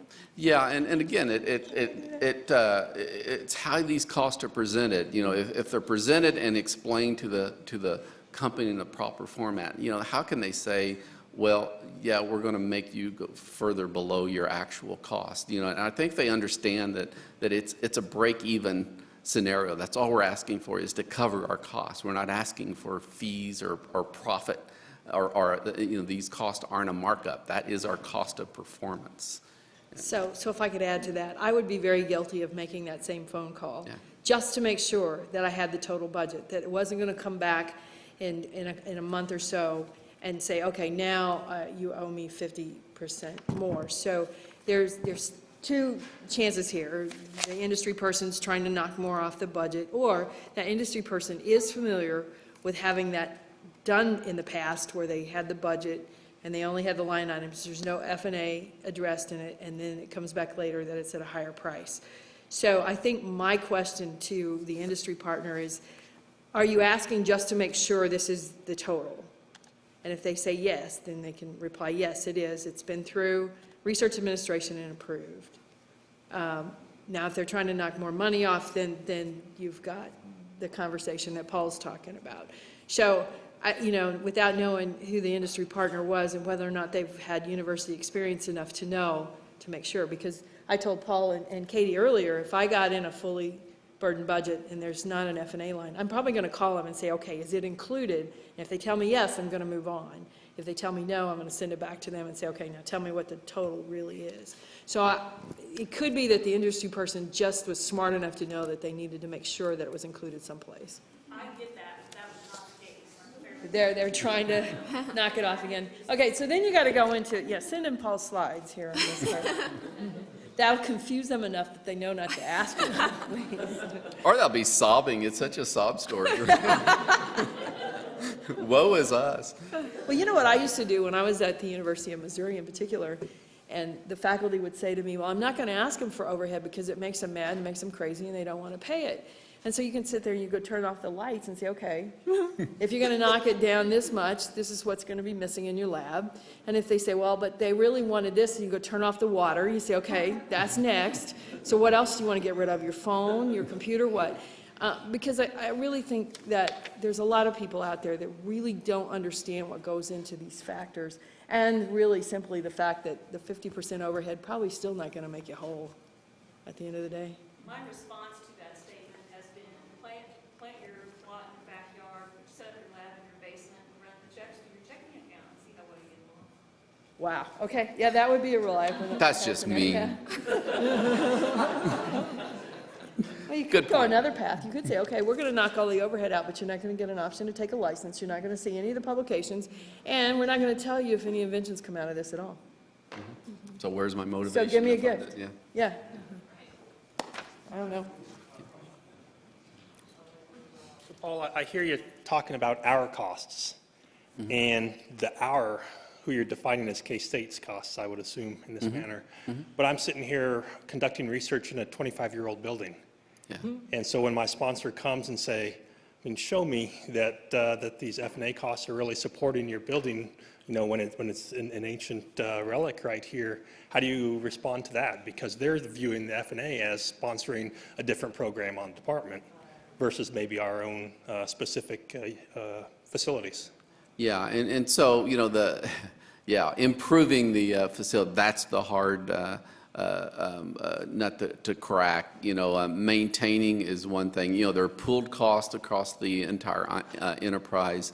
When I did this presentation for the UIDP in St. Louis, General Motors, you remember this? Connie? Oh, yeah. Stood up, said, I don't want to pay for a sociology building, right? And so that's the point, and we're basically saying, well, you're not paying for that building. We've spread these costs across the entire enterprise. The cost for a high-tech research lab is a lot more than a sociology building. So that cost of that sociology building has been factored in and has a tendency to drive down that cost. The crumbling building issue, you read about it all the time. It's a real issue. This program has been cut at the state, and so you see our historical effective F&A recovery is way down there. And so we're behind the curve. There is a university budget advisory committee. And those concerns, it's up on the website, and those concerns need to be passed on to that, because that's how they make those decisions well in advance. It's done by committee now. And under President Schultz, there's a lot more transparency that's going to be happening. So I would pass those issues on to that council. I mean, that's your voice now for those. Nora? And if I can add to that point, which I think is an excellent point. Would you mind, Nora? I'm sorry. I mean, I know our remote viewers would really appreciate your comment. And if I can, there you go. If I can add to that point, an excellent point, Jason. At the risk of being very politically incorrect, I'd say that side by side with crumbling buildings and deferred maintenance, we keep hiring high-paying administrative jobs, which nothing but increase that administrative cost further. So getting to the part of consistencies in telling these stories, I think is going to be important moving forward. And I think that's, the process. Those, concerns need to be brought forth, to the committee. As far as the F&A rate goes, that's where the majority of the caps are on the, universities cannot, they're capped on the administrative side, of those cost recoveries through F&A. What you're talking about is just the overall allocation of the budget across the entire academy. And so those are just those priority issues that need to be discussed, even though they may not be politically correct and may be hard to listen to. The discussions need to occur.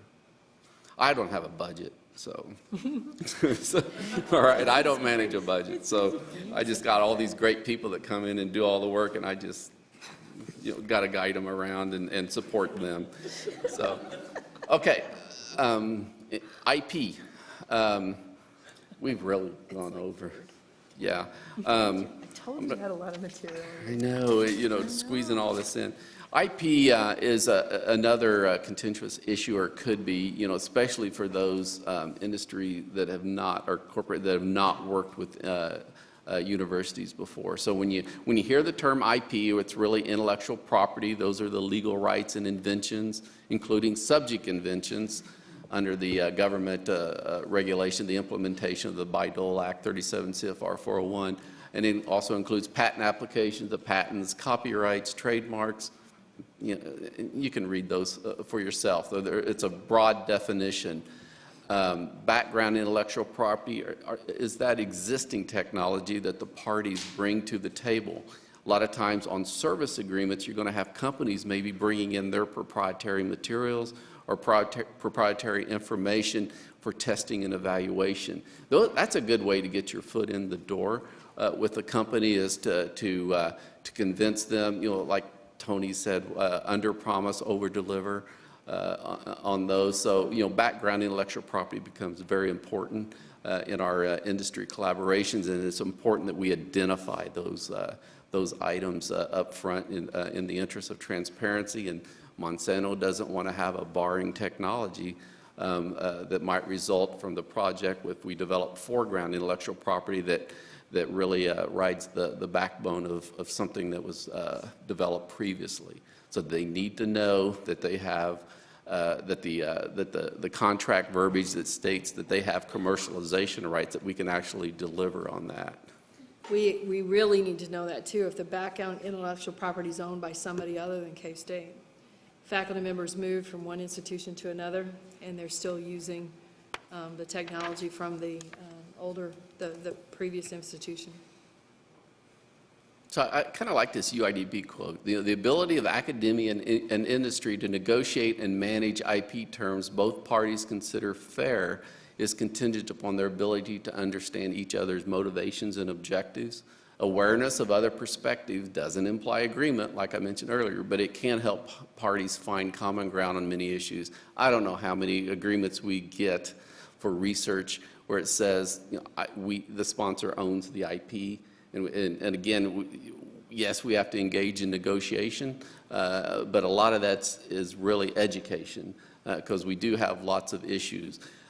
We are subject to K-State's IP policy, which really mirrors the Board of Regents, Kansas Board of Regents IP policy. There's the URL for that. These slides are going to be on Corporate Engagement's Toolkit website, so you can download this set of slides that will have all these links in it.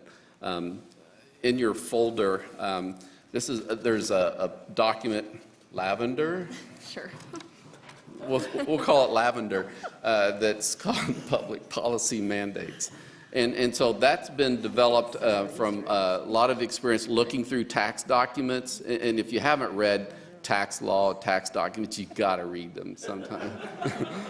I mean, so there's IRS Revenue Procedure 2007-47 says that only 10% of industry activity can occur in a building that was constructed using tax-free municipal bonds. So there's one example. That's some pretty exciting stuff. Yeah, it's lovingly called RevProc, and if you're having trouble sleeping at night, pick it up. Yeah, and so that right there is this a fair statement, Connie? That IRS revenue procedure has been quoted as being a barrier to free innovation within the United States. Companies don't face this issue in foreign countries. That is true about the foreign countries. I think, so I'll go on a limb here. I think universities are getting very clever about working with this, working with the issues. I think industry's getting better about not expecting to have full license rights and costs negotiated as part of the basic research program. In other words, before an invention is discovered, before you even know what you're negotiating for. So I think we're learning how to live with RevProc. I think there's still a lot of your industry partners that don't know it exists. They don't know what it really means, because if the university loses its tax exempt status on a whole series of bonds, that's a lot of money. And I'm fired. Yeah, Paul will be calling me up. What do you got going on in St. Louis? So I think we're getting better about working with it. I would hate to ever have to do the calculations to try to figure it out. I can understand why universities will just refuse and say we're not going to take any risk, that we're going to step in the middle of RevProc and have to lose our tax exempt status. I get it. Yeah. So one of the issues we face at K-State, being an agency of the state of Kansas, we don't know if, some of the buildings may be included in larger bond issues. We don't have anyone tracking that as far as what's the de minimis industry use, in these buildings or commercial activities. So our safe harbor, and this Lavender document will talk about some of those safe harbors, is to make sure we preserve publication rights. Believe it or not, that's one of the main issues in regards to to whether we're pursuing an activity that's consistent with our exempt purpose, is preserving those publication rights.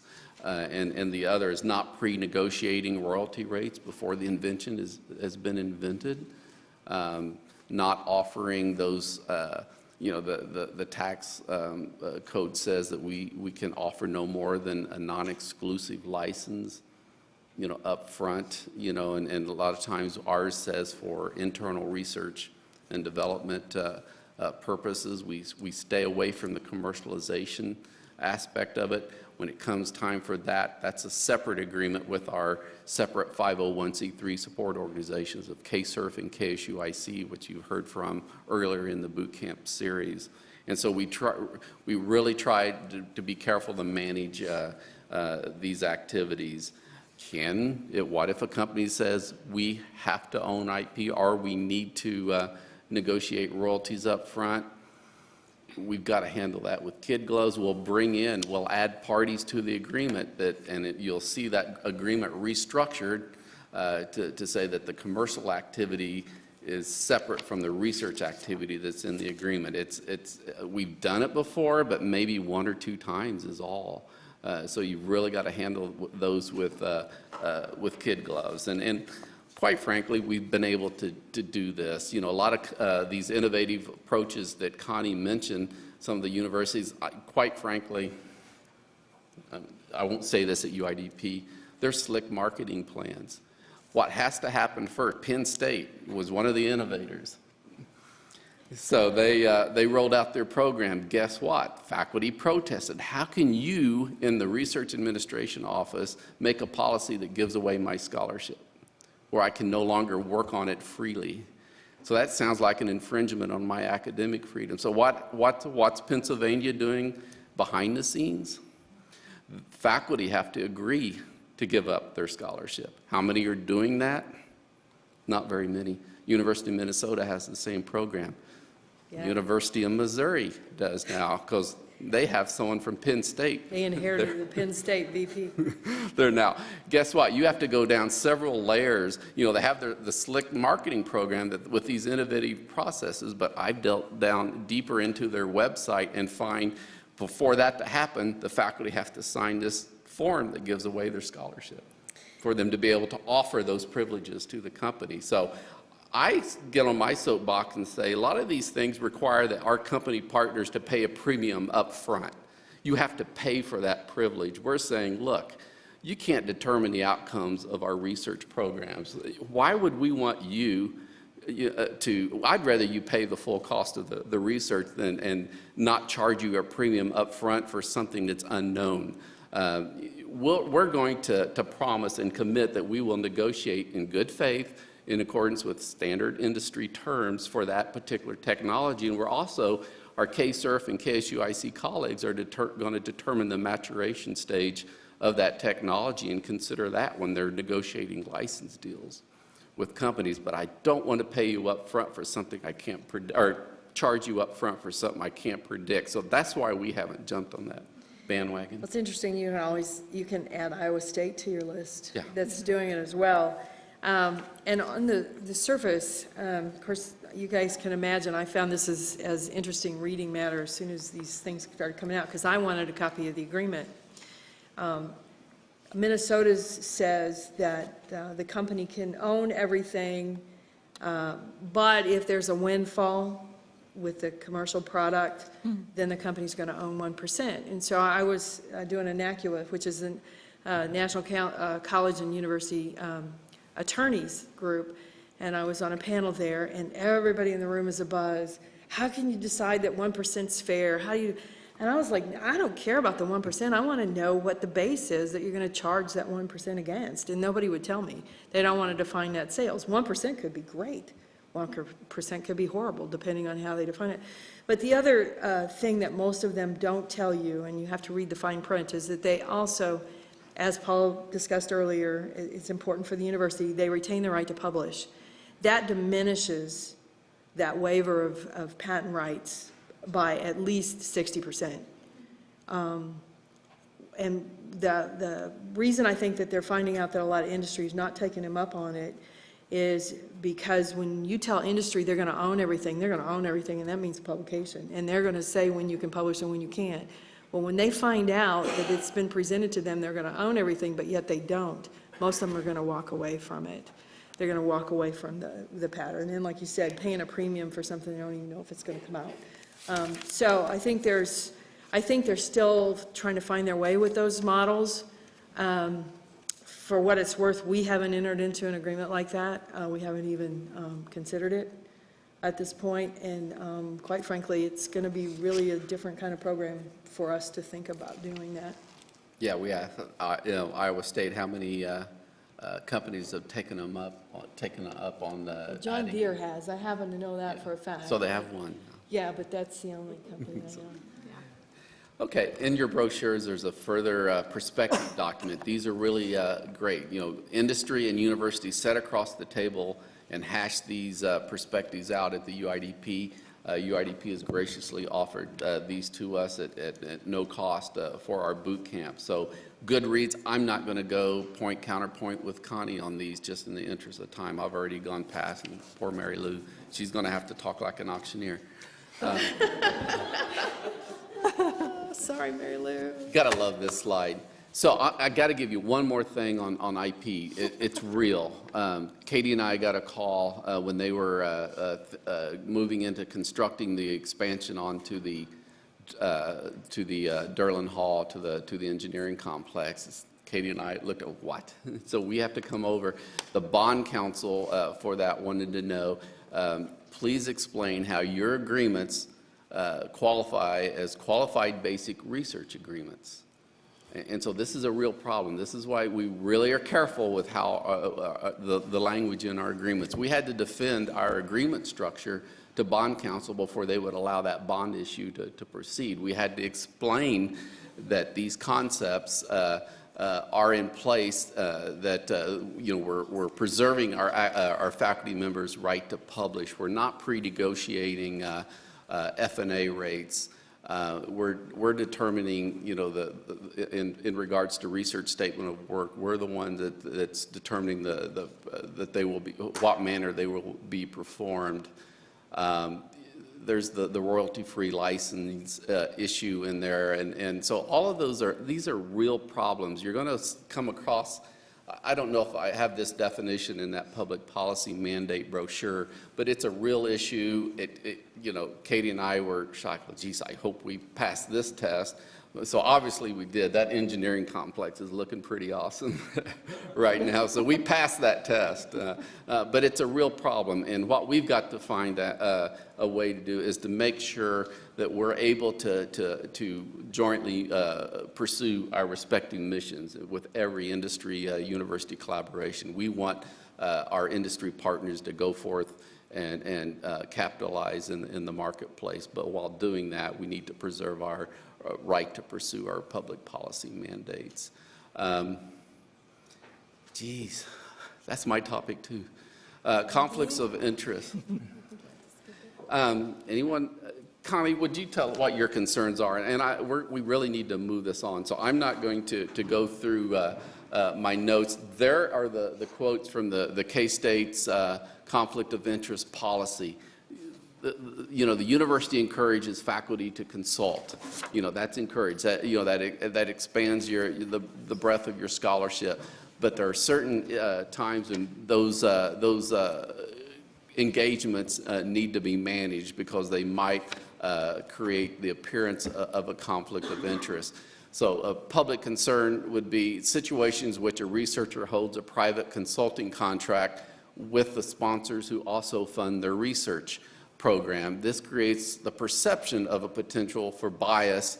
We just need management plans in place. This might mean bringing in another academic to look at your methodologies and your lab notebooks to really protect you, so no one can claim that you had the ability to gain personally from producing a research outcome that would affect that benefit. An industry concern, researchers who have consulting contracts with competitors that include overbroad statements of services coupled with work-for-hire type IP assignment terms in favor of that competitor, which may create reach through contract obligations that would preclude or bar us, K-State, researcher's employer, from granting another research sponsor the IP rights they would normally be expected. And so, you know, if you have a consultant agreement, you've really agreed to assign all of your IP under that, and that's the same scholarly focus that you've been talking to Monsanto about. We've got to be transparent. You've got to disclose those conflicts of interest, and we're going to have to talk very carefully with our Monsanto partners on how to work through that. The goal of the university conflict of interest review and management systems is ensure that the personal interests of an individual do not unduly influence their primary obligations to science, to your sponsors, to the university colleagues or students. Connie. Okay, I just have a few points. When we enter into a consulting agreement with the university researcher, we don't want that researcher to share any information with Monsanto that we can't freely use. We don't want the researcher to use his or her university facilities to do the consulting for us. In fact, I typically advise the folks to bring them in town, bring them to town and have the consulting happen right there on the Monsanto site. We don't want that researcher to go back and take anything that they learned from the consulting activity at Monsanto in their research proposals going to the federal government or any other outside funding agency. We're clear on that. We're not asking the researcher to give to us anything that's owned by K-State or anything that should be owned by K-State that K-State may not know about. It's important. Okay, with that, we're going to move over to some really good stuff. You know, on statements of work and how to avoid scope creep and how important it is to maintain a very active communication stream with your counterparts at your industry sponsors. Okay, yes, statement of work. Okay, what is that? It's the document that defines a project scope, deliverables, timelines, and other responsibilities as applicable. If it's done properly, it answers who, what, where, why, when, and how the project is going to be carried out. And you can think of it as your project's action plan. And if you use it properly, oops, I'm not done. Oh yeah, I'm sorry. There we go. Thank you. I was wondering why everyone was looking puzzled. Anyways, if you actually use it properly, it can be a very effective management tool. I'm going to talk about that in a few minutes. And also, not on the slide, but it is also one of the first documents that, often that transferred between a university and a company sponsor. So it's often the thing that starts the steps towards formalizing the relationship, that and the budget, which should include all of your F&A's costs. But anyways, let's, before we talk about what needs to go into a statement of work, I want to go through what the different perspectives between industry and university. For an industry person, research there, as we've talked about, is driven by business needs. There's usually an economic reason for them doing what they are asking for. And typically it's going to be focused on solving a problem or meeting an objective for that company. And often your research project is going to be one component of a much larger program at the company. And the reason that they've gone and have asked you to perform a project is to gain access to expertise, equipment, or facilities that they don't have. And because your project is part of a larger program or initiative at the company, there's going to be, they'll have some internal constraints on the content, the timeline, and the budget.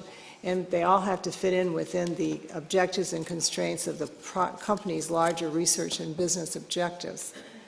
Now, relative to the university perspective, research there is curiosity-driven and open-ended, much different than in the industry where there is always a reason or a profit motive there.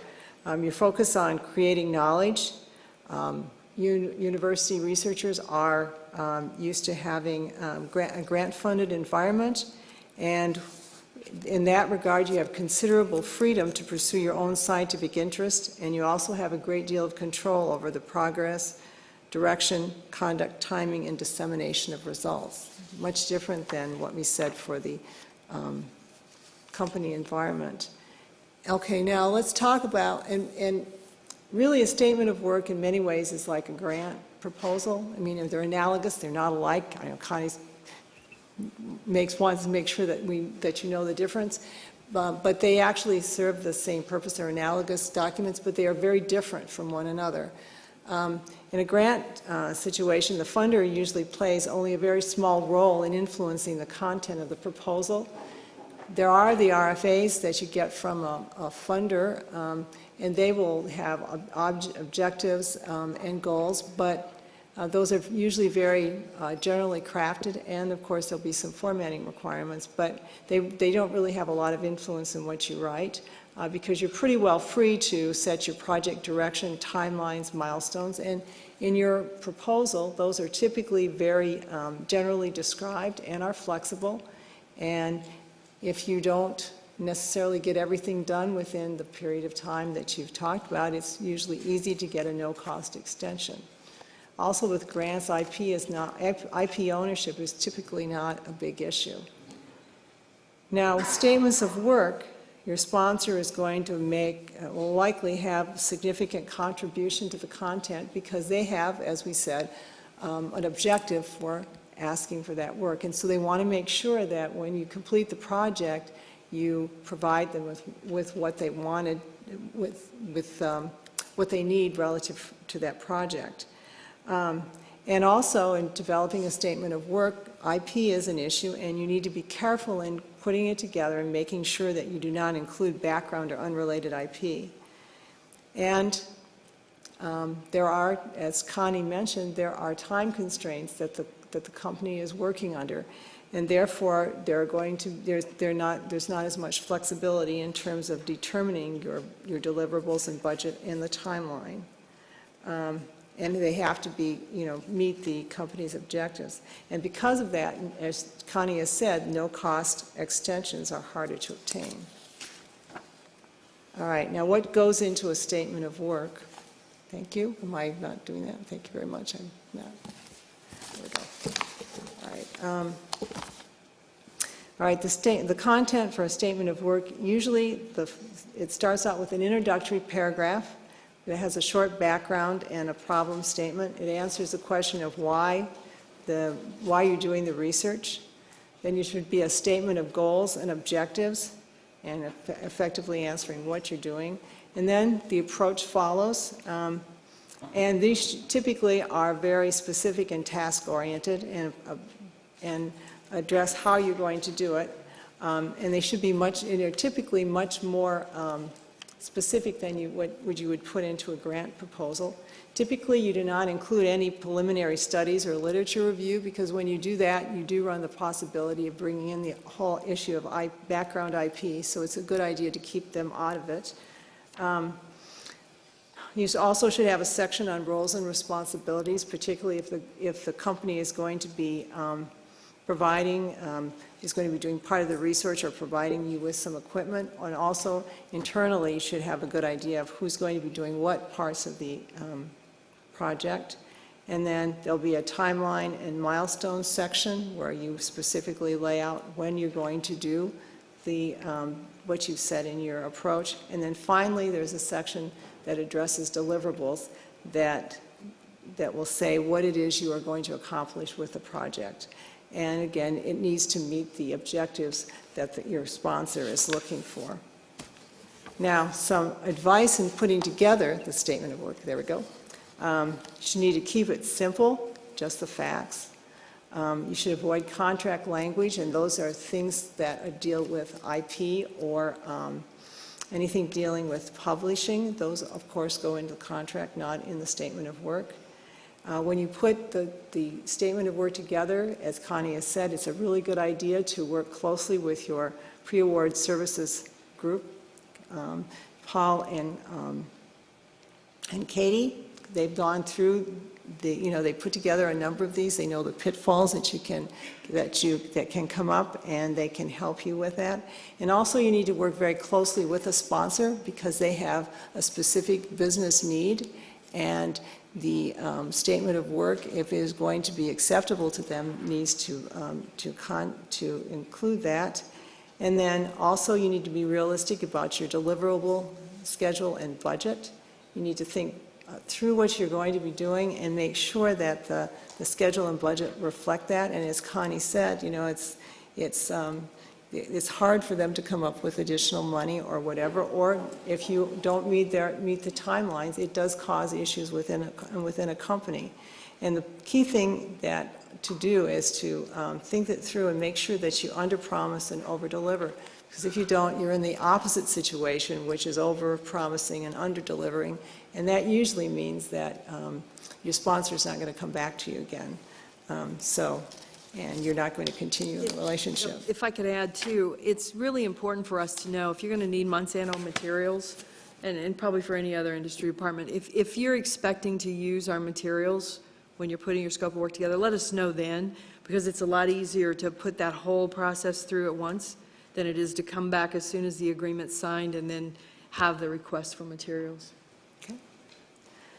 Now, statements of work is management tools, which I got to do this. I keep forgetting to flip it forward.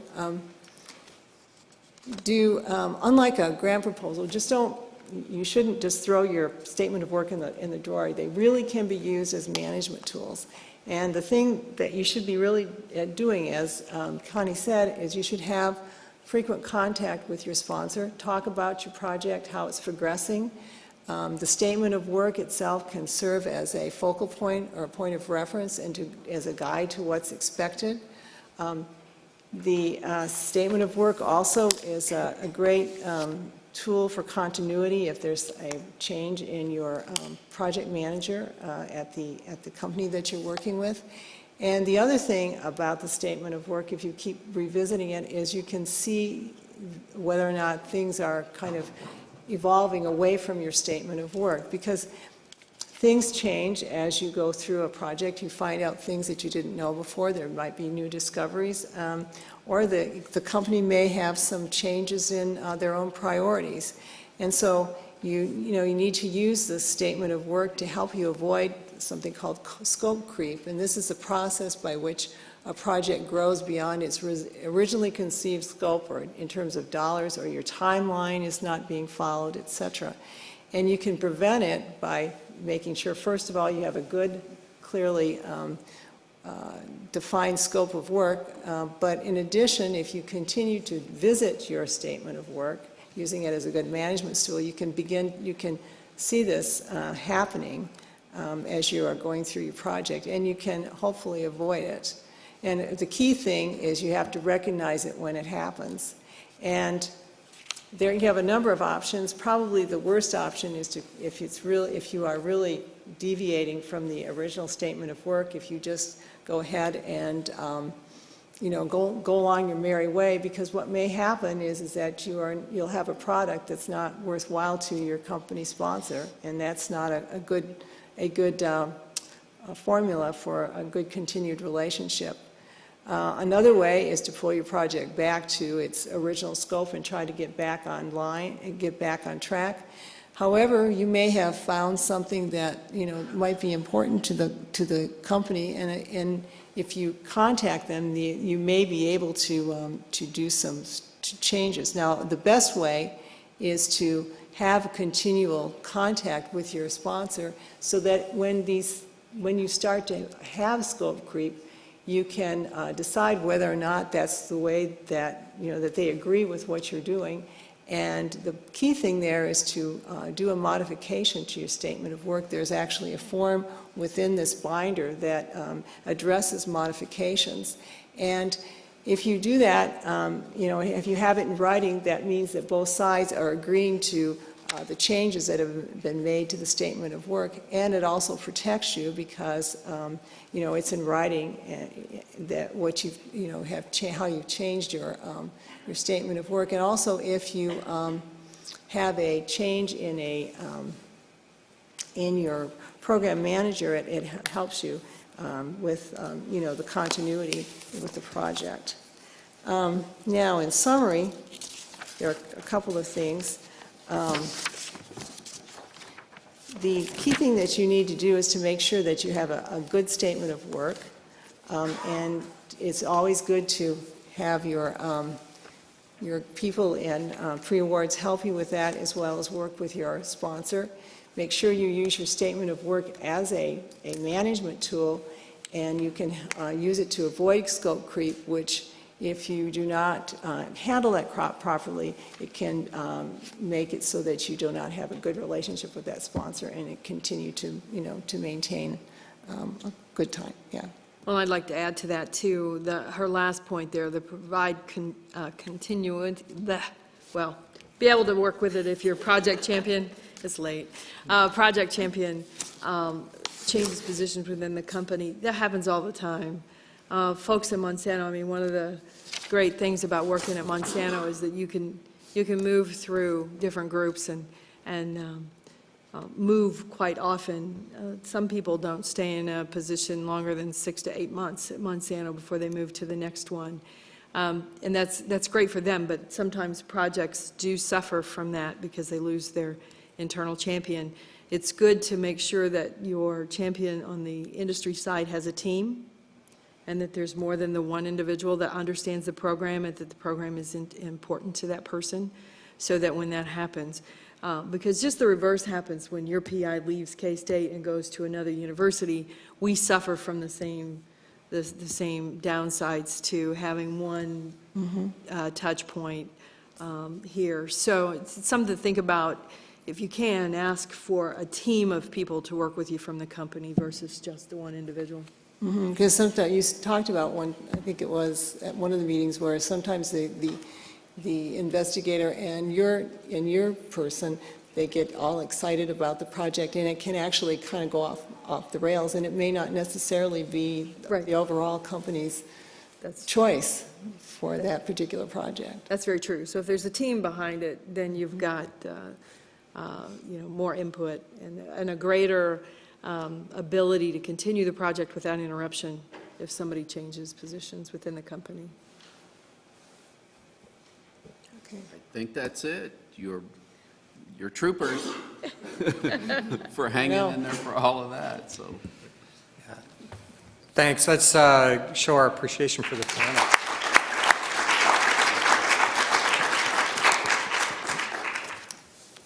I do want to just briefly mention our next, our upcoming session is, let's see. The upcoming session is coming up on March 26th, and that is Managing Expectations and the Relationship. We'll have another special guest from industry, Wendy Elliott from Zoetis. And we'll also have a faculty panel, Michael Young from the Department Head of Psychological Sciences, Michael Dryden from the College of Vet Med, and Timothy Berg from Electrical and Computer Engineering. Also want to remind you there are refreshments remaining, and we do have access to, do we still have access to the art gallery for It's open until 6, so we've got access there, and I'd encourage you to interact with the panel if you've got remaining questions, and network with your colleagues. And thanks again for joining us this afternoon, and we look forward to seeing you again at the next session on March 26th. That will also be here in this same room and at the same website. Same time, same station on the live stream. So thanks very much.